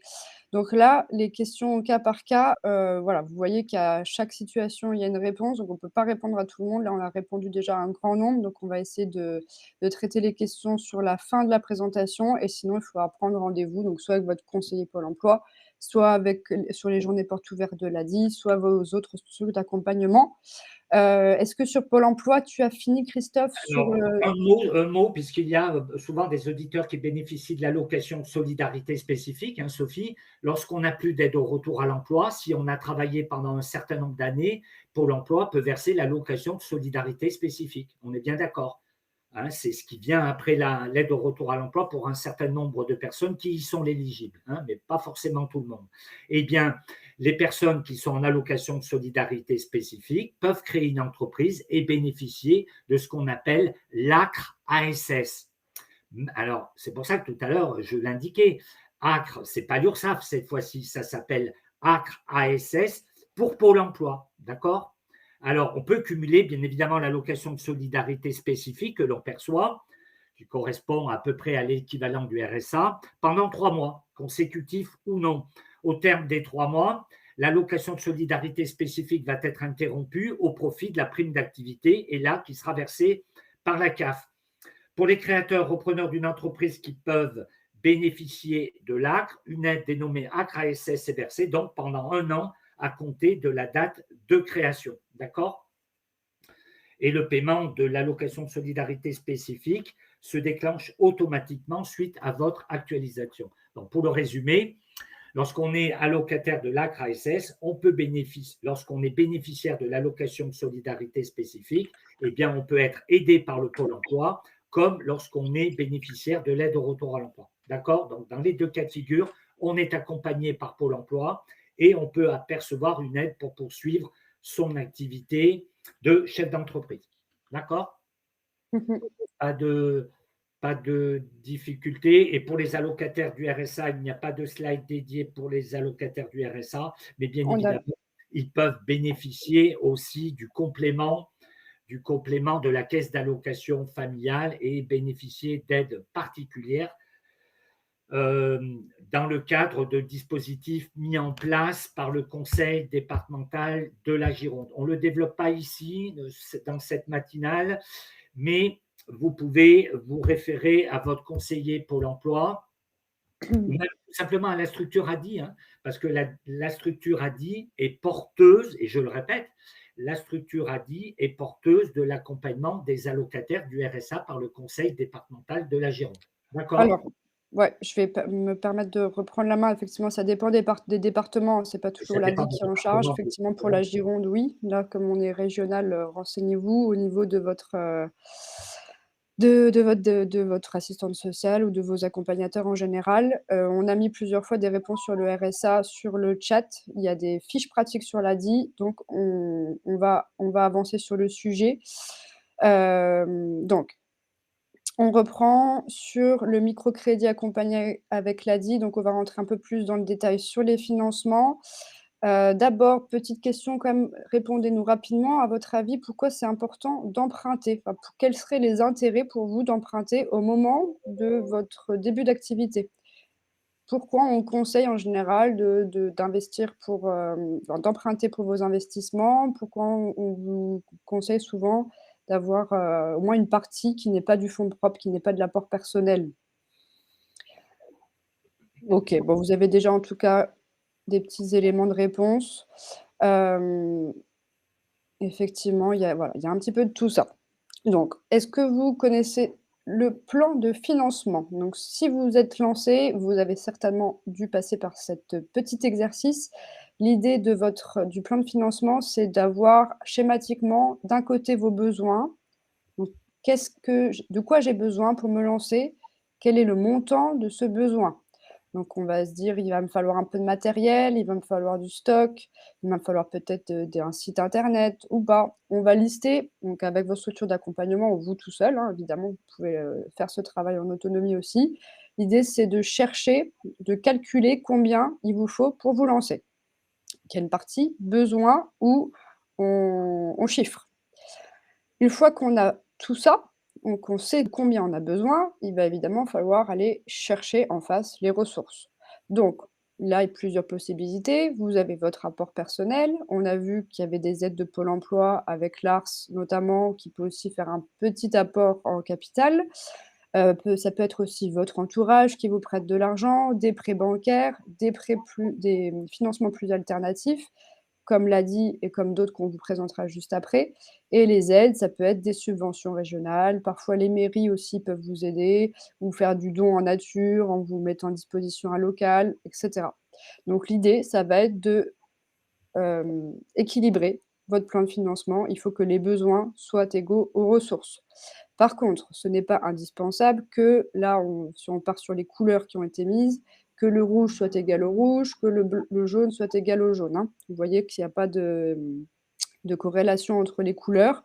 C'est vrai qu'en général, on conseille d'emprunter pour au moins vos investissements, ce qui permet d'étaler vos dépenses, de voir sur le long terme, plutôt que de tout de suite tout acheter par vous-même et du coup de plus avoir de ressources, pour, les coups durs, pour renouveler votre stock et cetera et pour tout ce qui est besoin en fonds de roulement.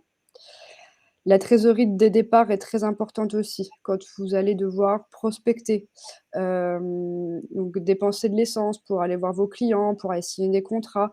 Il y a pas mal de dépenses que vous allez devoir engendrer avant de gagner de l'argent. Vous allez aussi avoir des clients qui vont vous demander à vous payer en plusieurs fois, payer à 30 jours. Tout ça, donc c'est dans l'étude de marché, c'est quand on prépare le projet qu'on prend conscience de tout ça. Donc sans avoir fait tout le travail amont d'accompagnement entre l'idée de projet et la création, l'étude de marché, de faisabilité, vous n'arriverez pas à aller jusque-là. Il faut quand même des étapes clés à respecter. Donc voilà ce qui est important à savoir là-dessus. Hem, il y a d'autres slides par la suite pour détailler un petit peu. Voilà. Alors, là, je vais vous parler aussi un petit peu de ce que j'ai pu voir des personnes qu'on rencontre à l'ADI. Effectivement, c'est plutôt conseillé de vous endetter au début et en tout cas quand vous allez bien, quand vous êtes pas à découvert, quand vous n'avez pas des dettes, quand vous n'êtes pas en train de vous rendre compte que vous manquez de trésorerie pour faire vivre votre entreprise. Bien souvent, on voit des personnes qui ont mis toute leur épargne personnelle dans leur projet et qui n'ont pas anticipé effectivement comment je nourris ma famille pendant que mon entreprise, démarre tranquillement, hein. On ne peut pas tout de suite avoir, tous les clients qu'on imaginait et cetera. Donc c'est normal qu'il y a un temps où l'entreprise commence à, gravir les échelons et ne dégage pas forcément tout de suite des revenus. Donc si vous mettez toute votre épargne dedans, et que l'entreprise se lance pas comme convenu, que finalement vous avez, fait des devis, mais que maintenant le matériel a augmenté, vous devez mettre plus cher. Donc dans la partie ressources, le bloc ressources augmente. Vous n'avez pas pu tout anticiper, ce qui est normal. Comment vous faites du coup pour, les aléas de ce type? Comment vous faites pour, vivre et avoir des revenus, personnels? Donc c'est pour ça qu'on vous conseille de garder une partie de votre épargne pour vous, au cas où, pour essuyer les coups durs. C'est un peu C'est plus ça en fait, de c'est toujours la même image, hein, vous allez, me pardonner cette expression, mais de pas mettre tous ses œufs dans le même panier, c'est exactement ça. Avoir un plan de financement hybride avec un peu d'apport, un peu de prêt, un peu de subvention, c'est beaucoup plus sain et ça permet de pas dépendre de seulement un seul. Il faut savoir que souvent les subventions, elles arrivent plutôt au bout de 6 à 12 mois après la création. Donc, il faut plutôt l'envisager comme de la trésorerie.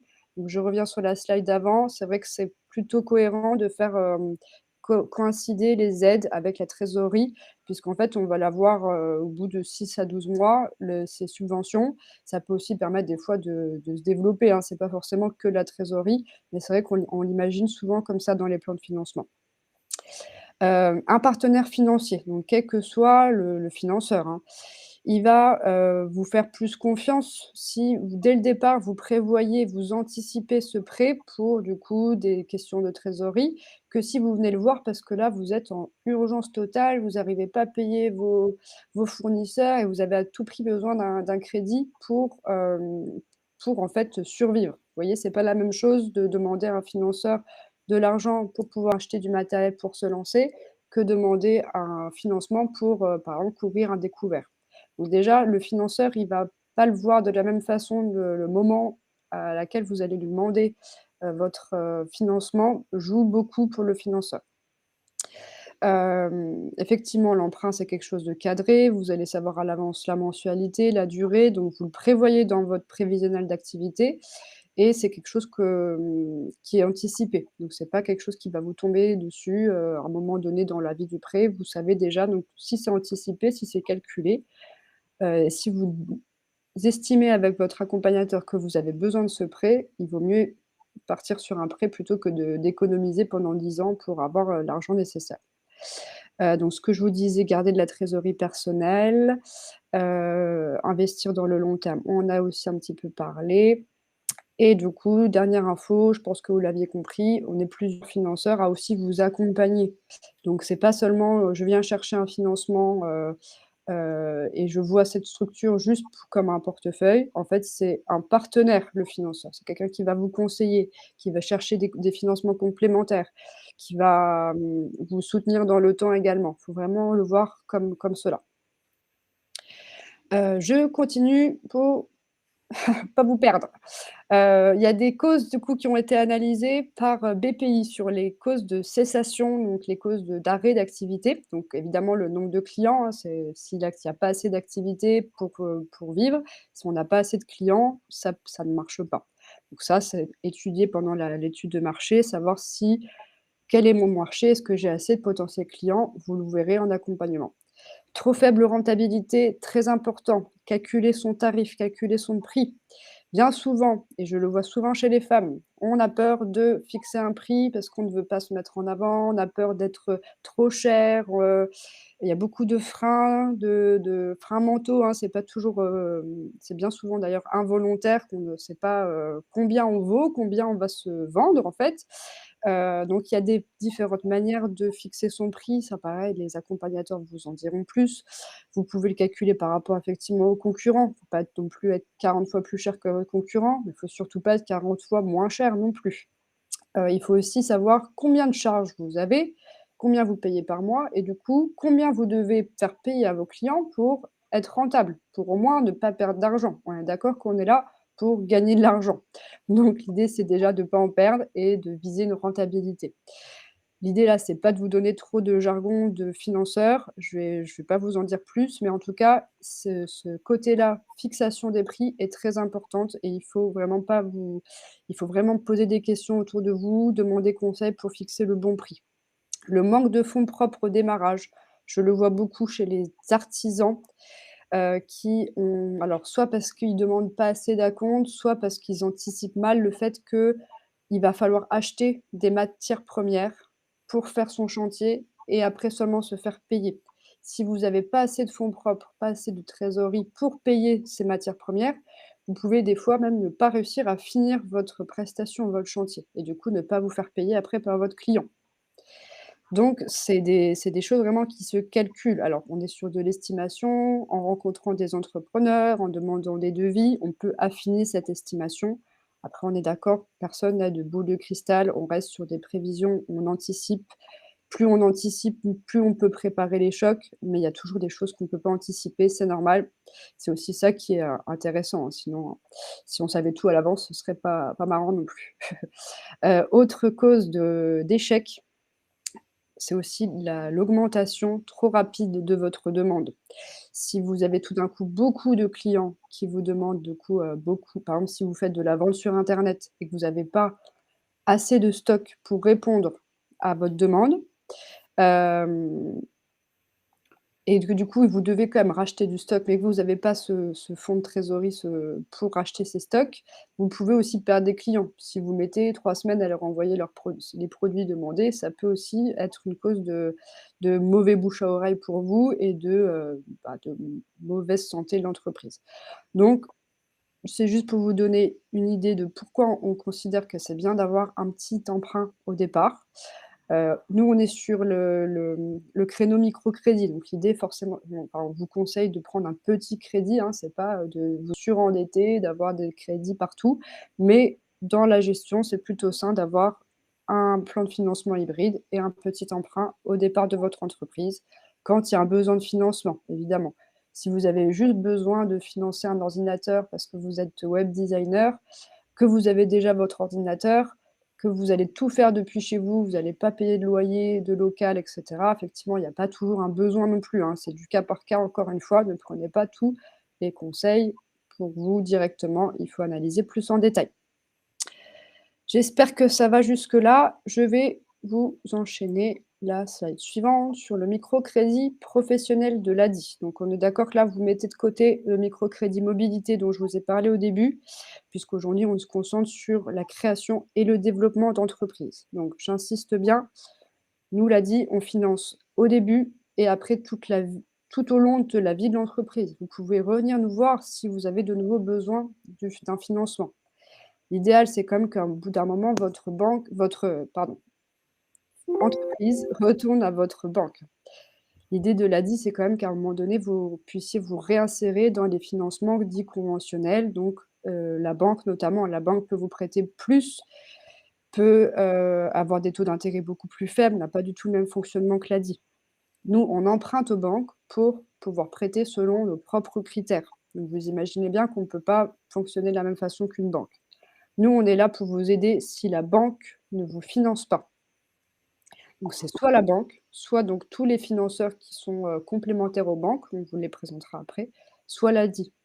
Nous, on est là pour vous mettre le pied à l'étrier, pour vous financer si, la banque ne vous suit pas et pour vous accompagner, pour progressivement monter en compétences, développer votre activité et qu'un jour, dans l'idéal, c'est notre réussite si vous arrivez après à avoir un crédit bancaire. Moi, quand j'ai des personnes qui m'appellent en me disant: «La banque rachète le crédit de l'ADI», je me dis qu'on a gagné, qu'on a bien fait notre travail.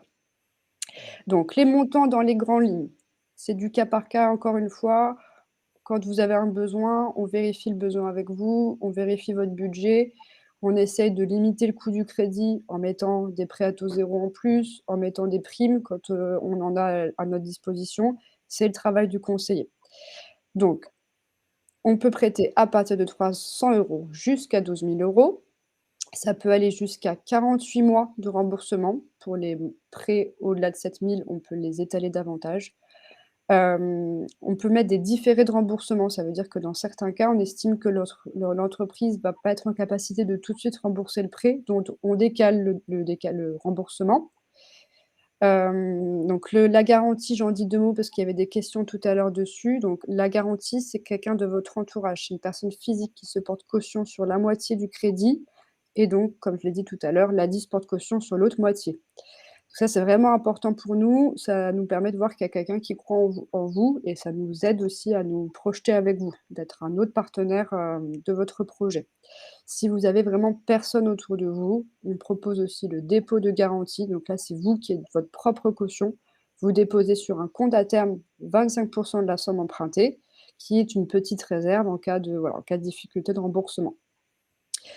Je précise que nous sommes reconnus d'utilité publique. Notre intérêt, c'est que vous puissiez rembourser sans vous mettre en difficulté et de vous faire décoller au niveau de votre entreprise. Donc les conseillers regarde si c'est le moment d'emprunter ou pas.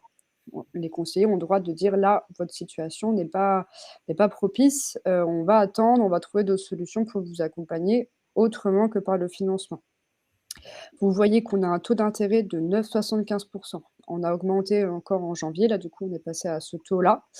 Heu, je voulais, être totalement transparent avec vous, donc effectivement, le taux d'intérêt, il faut en parler.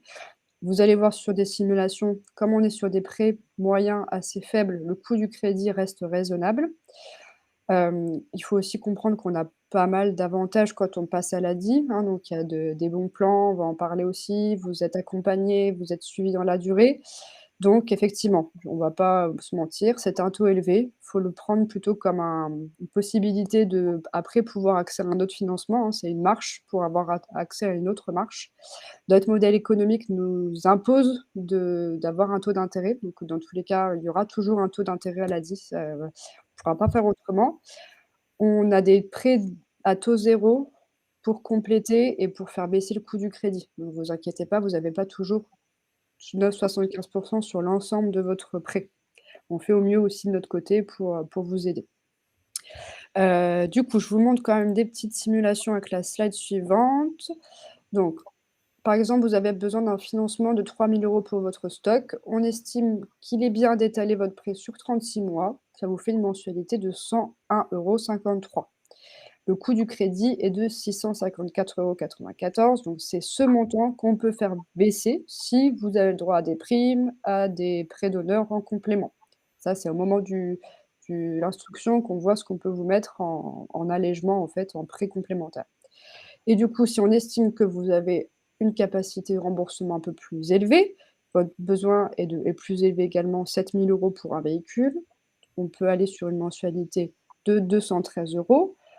Et là, par exemple, donc on a encore 8 mois, hein, de marge pour étaler le prêt, puisqu'on peut aller jusqu'à 48 mois.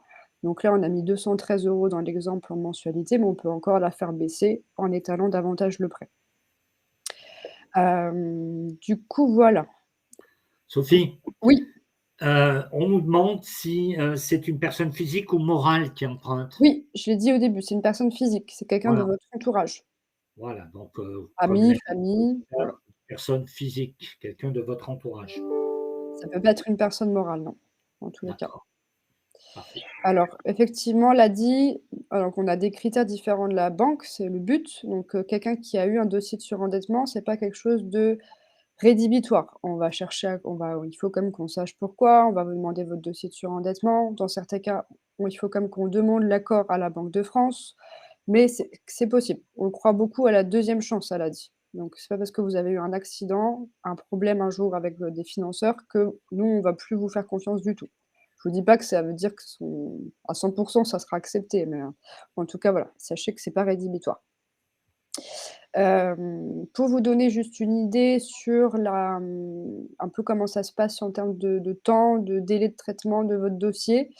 Donc, en général, vous rentrez par la porte d'entrée du conseiller, donc vous faites un rendez-vous avec un conseiller qui va estimer si, combien on peut vous mettre de crédit en adaptant à votre budget, qui va éventuellement vous prescrire d'un accompagnement s'il y a besoin de creuser un peu plus.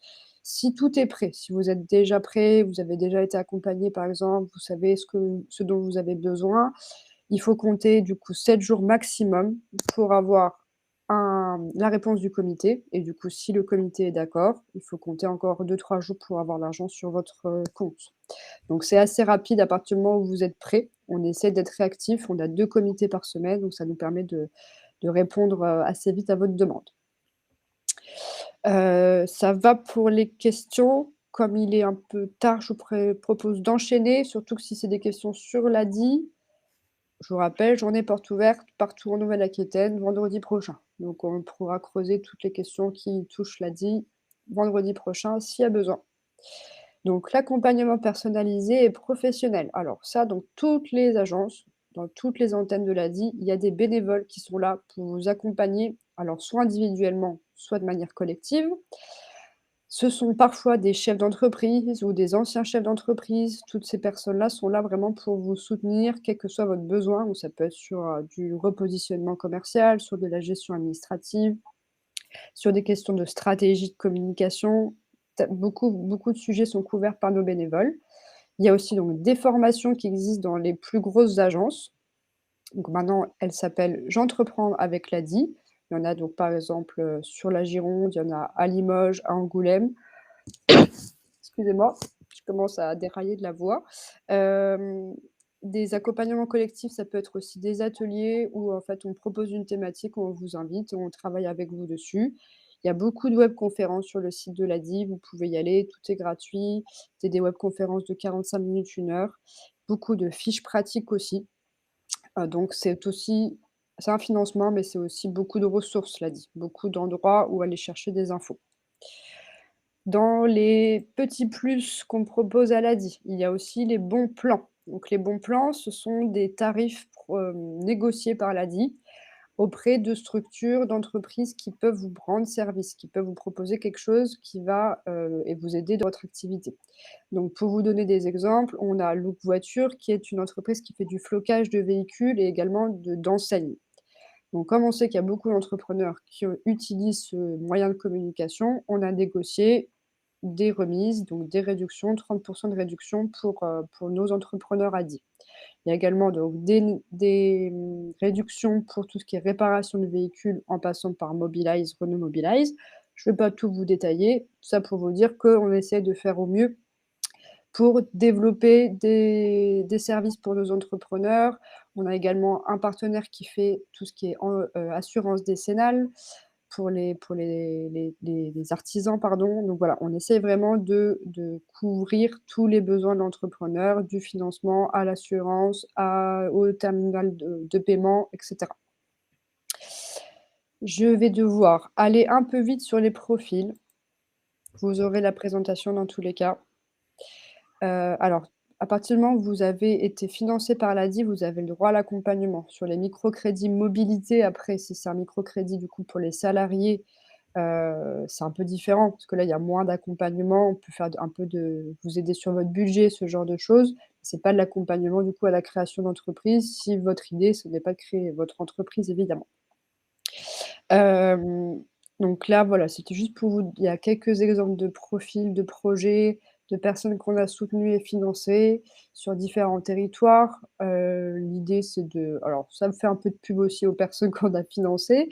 N'hésitez pas à aller les voir si vous habitez dans les villes, citées. C'est pour vous montrer que voilà, qu'on finance tout type de personnes, tout type de projets. Aussi bien en zone rurale qu'en zone urbaine, aussi bien des personnes aux minima sociaux que des personnes qui, sont parfois, juste ont fait un accident de la vie où normalement on n'aurait pas dû aller, à l'ADI, mais se sont retrouvés à l'ADI parce qu'à un moment donné, il y avait personne pour les aider. Donc on est là pour tenir la main à ces personnes-là et de les amener vers l'autonomie et de plus en plus faire des financements qui vont leur permettre de grossir et de développer leur activité. Donc voilà pour les profils. Donc, beaucoup dans le service, hein, beaucoup de personnes dans les prestations de services aussi en finance et je vais continuer. Alors tout statut juridique aussi, oui, je ne l'ai pas dit, tout statut juridique. C'est vrai que nous, on est plutôt sur de la micro-entreprise du fait qu'on est sur des petits financements, donc sur le régime, hein, de la micro-entreprise, parce qu'effectivement avec 12 000 € maximum, bah, on ne peut pas financer tous les gros projets. Mais pour les plus gros projets, il y a d'autres financements, donc on a parlé de la banque aussi. On a alors, on a des structures qui vont compléter des prêts bancaires aussi. Donc là, on a déjà France Initiative sur cette slide et le réseau Entreprendre. Donc si vous avez accès aux banques, il y a des structures qui vont compléter avec des prêts d'honneur. Alors quand on parle de prêts d'honneur, c'est les prêts à taux zéro. Donc si vous avez un projet qui dépasse le besoin de financement de 12 000 €, que vous pensez pouvoir avoir accès à la banque, n'hésitez pas à contacter ces structures-là, France Initiative, Réseau Entreprendre et on va parler d'un troisième juste après. Ils vont compléter le financement de la banque. Il y a également BPI qui fait des prêts aussi en complément de microcrédit ou de la banque. Je reviens donc sur l'ADI, nos prêts à taux zéro, nous on a le droit d'aller jusqu'à 3 000 € et ça peut correspondre au tiers de votre financement de microcrédit. Donc, par exemple, moi, sur une demande de 5 000 €, je vais mettre au moins 1 500 € de prêt à taux zéro. Les primes ponctuelles, donc ça dépend des années. Là, pour le moment, sur le début 2023, je peux vous citer une prime que nous avons. Nous avons une prime pour les personnes qui résident et qui entreprennent ou qui habitent ou qui entreprennent en zone rurale. C'est une prime de 1 000 €. Donc qui dit prime, c'est l'équivalent d'une subvention. Il n'y a pas de taux d'intérêt, rien de tout ça. Du coup, voilà, selon les territoires, selon le moment, on peut vous mettre aussi des primes, des subventions en plus sur votre montage financier. Sachez-le aussi. Le réseau France Active qui est aussi important à connaître. Si vous avez accès à la banque, vous pouvez avoir une garantie bancaire via France Active. La banque, vous savez, comme tout financeur, va chercher à limiter son risque, à comprendre comment elle va récupérer son argent si jamais il y a un souci sur l'entreprise. Et du coup, la garantie bancaire permet à la banque de se tranquilliser, d'être un peu plus sereine pour prêter de l'argent puisqu'il y a une partie qui est garantie. Il y a aussi des garanties BPI, donc là, c'est des fonds de garantie pour les créations d'entreprises avec des pourcentages. Il y a quand même un coût pour ces garanties-là. Je continue. Alors là, c'est juste pour vous montrer qu'il y a d'autres solutions plus locales. D'où l'intérêt, encore une fois, de rentrer en contact avec des structures d'accompagnement locales qui, elles, vont maîtriser toutes ces structures-là, qui vont pouvoir vous orienter selon le profil de votre projet, selon votre profil aussi à vous. Donc, par exemple, sur le Pays basque, on a un financement qui s'appelle Ericoa. On a une coopérative régionale de financement solidaire qui est l'IES, qui est sur l'Occitanie, mais qui peut aussi intervenir en Nouvelle-Aquitaine. On peut trouver des clubs cigales, donc là, c'est des investisseurs privés, hein, qui vont, mettre à votre disposition une épargne solidaire, une épargne pour votre projet. Donc ça peut être soit en apport en capital. En général, c'est plutôt comme ça que ça fonctionne. Hem, pour vous donner aussi un exemple, donc sur la Dordogne, la Gironde et le Lot-et-Garonne, nous avons la Caisse sociale de développement local. Donc c'est encore un autre financement. Alors moi, je suis de Corrèze, comme je vous ai dit, alors je ne vais pas pouvoir vous en parler trop. L'idée, encore une fois, c'est pas de rentrer dans le détail de tous les financements, c'est vous montrer qu'il y a une large palette. Donc vous allez trouver chaussures à votre pied, des structures qui vont pouvoir vous accompagner et vous financer. Je continue sur les financements alternatifs. C'est le financement par la foule, financement participatif ou encore le crowdfunding que vous avez déjà dû entendre parler avec les différentes plateformes qui existent. Donc il y a KissKissBankBank, il y a Ulule pour les plus grosses. Il y a beaucoup de structures, de plus en plus de plateformes qui font du financement participatif. Donc le principe, c'est déposer votre projet sur une plateforme, communiquer largement dessus pour que la foule, les participants, donc votre entourage, mais aussi les amis des amis des amis, hein, élargir le cercle petit à petit, que toutes ces personnes qui croient en vous et en votre projet vous financent. Donc il y a plusieurs façons de financer. Il y a le don, donc les gens vont vous donner de l'argent, parfois c'est sans contrepartie, donc c'est du don pur.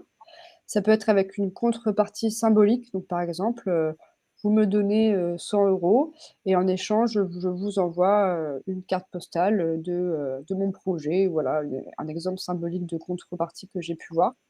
Ça peut être aussi de la prévente, donc ça veut dire que ça va vous faire une avance de trésorerie. Les gens vont vous verser de l'argent qui correspond en fait à leurs futurs achats.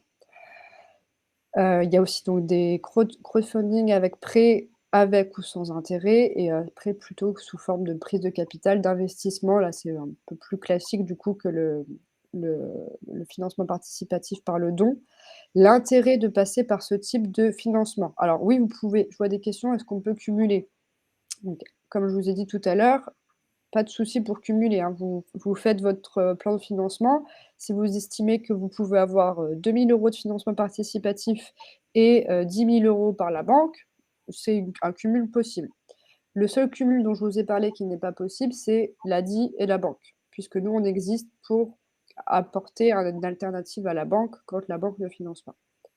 Sinon, vous pouvez avoir donc Initiative Corrèze avec la banque, France Active avec la banque.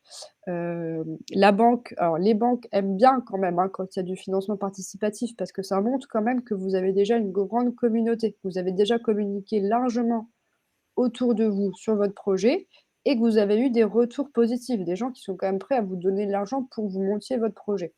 C'est quand même pas rien dans l'oreille d'un financeur. Ça vous permet donc déjà de un peu tester votre projet, de voir, voilà, comment il est reçu, les retours que vous avez. Ça va vous demander un gros effort de communication, mais dans tous les cas, vous allez devoir communiquer sur votre projet. Donc là, vous concentrez vos forces pendant la campagne et après ça va vous donner déjà des outils, des visuels, des manières de communiquer, des fois des vidéos. On fait aussi des vidéos pour présenter son projet. Donc tous ces outils-là, vous pourrez les réutiliser par la suite. Donc selon votre projet, selon votre, capacité à mobiliser votre entourage, votre manière de communiquer aussi, et ça peut être intéressant de creuser cette piste-là. Donc nous, on travaille beaucoup avec J'adopte un projet puisque c'est une plateforme, au niveau de la région, donc elle fait des financements pour tous les projets régionaux. Hem, alors, pardon, je répondrai après à la fin aux questions si on a encore un peu de temps. Donc là, j'adopte un projet, mais vous verrez sur le site, là, il y a beaucoup d'autres plateformes qui existent. Ce que j'apprécie avec la plateforme J'adopte un projet, c'est qu'ils ont un critère pour sélectionner les projets qu'ils financent. Il faut que le projet ait forcément inclus un critère ou une notion sur la transition écologique. Donc voilà, personnellement, ça m'intéresse beaucoup le fait que cette plateforme ait ce critère-là. Donc là, on vous présente «J'adopte un projet» avec quelques images de projet. Vous retrouverez aussi les aides qui existent, donc il y a des aides régionales et des subventions pour les TPE. Il y a des subventions pour certains types de projets également, donc hésitez pas à aller fouiller tout ça et encore une fois, si vous y perdez, les structures d'accompagnement, elles, les connaissent très bien. Petite conclusion sur cette partie, donc on ne met pas toutes ses économies dans son projet, en tout cas, c'est un conseil. On sollicite les acteurs présentés, donc toutes les structures financement et accompagnement qui vont pouvoir vous conseiller, vous guider dans tout ça. Et si votre projet ne trouve pas de financement, donc il faut le retravailler, donc soit parce que les financeurs n'ont pas cru à votre projet et du coup il va falloir, aller creuser plus, donner plus de chiffres, soit puisque peut-être votre situation ne vous permet pas d'avoir accès à la banque. On ne peut pas aller contre les critères de la banque, hein, malheureusement. Donc là, ça veut dire qu'il va falloir faire autrement. Donc vous allez peut-être pas pouvoir, lever tout l'argent que vous souhaitiez, mais peut-être que vous allez pouvoir en lever un peu moins et peut-être que vous allez quand même pouvoir faire quelque chose avec ce petit fonds de base. Donc si vraiment vous avez envie d'entreprendre, persistez. Vous allez réussir dans tous les cas à monter un petit projet. Alors pour faire une mini métaphore sur cette idée-là, ce qu'on utilise beaucoup comme image, elle a dit, c'est donc, l'image du gâteau au chocolat. Donc, quand vous avez des amis à la maison, vous avez envie de leur faire un gâteau au chocolat, dans le monde idéal, vous allez regarder les ingrédients et les acheter au magasin et tout va bien se passer. Dans la vraie vie, c'est plutôt une autre, méthode qu'on utilise, c'est le fait d'ouvrir son frigo et de regarder ce qu'on a et en fonction de ce qu'on a, on va faire à manger. Et ça sera peut-être pas un gâteau au chocolat, ça sera peut-être une tarte aux pommes, mais ça sera quand même un repas. Donc voilà, essayez d'avoir vraiment ce recul nécessaire pour vous dire que, dans tous les cas, vous allez réussir à monter un projet. Quelle que soit la réponse du financeur, il y a un moment où vous allez y arriver. Étant donné le temps, je passe très rapidement sur l'assurance. On va pas vous détailler, juste pour vous dire qu'en tout cas, nous, on est en partenariat avec AXA. Donc pour des assurances professionnelles, pour bien vous protéger, sécuriser votre parcours, donc on a des formules négociées qui correspondent très bien aux micro-entreprises, très bien aux structures qui n'ont pas, du matériel qui vaut, 150 000 €. Donc pour des petits projets avec du petit matériel, c'est très adapté. Dans tous les cas, les conseillers vous reçoivent et regardent si cette assurance est adaptée pour vous et si vous pouvez dans tous les cas, voilà, aller chercher d'autres assurances. Il n'y a aucune obligation de souscrire à notre assurance professionnelle. Elle est quand même alors sur les multirisques professionnels, on a quand même pas mal d'avantages négociés, hein, des franchises, assez basses et aussi tout ce qui est protection financière. Donc si jamais vous êtes arrêté, si vous êtes malade, si vous avez une hospitalisation, de plus de 15 jours, vous êtes couvert par notre assurance, par les deux dernières formules. Vous avez une indemnisation de 40 € par jour.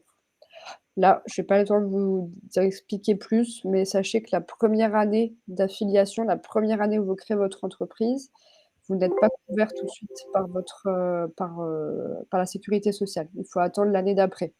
Donc réfléchissez à comment vous êtes couvert sur la première année.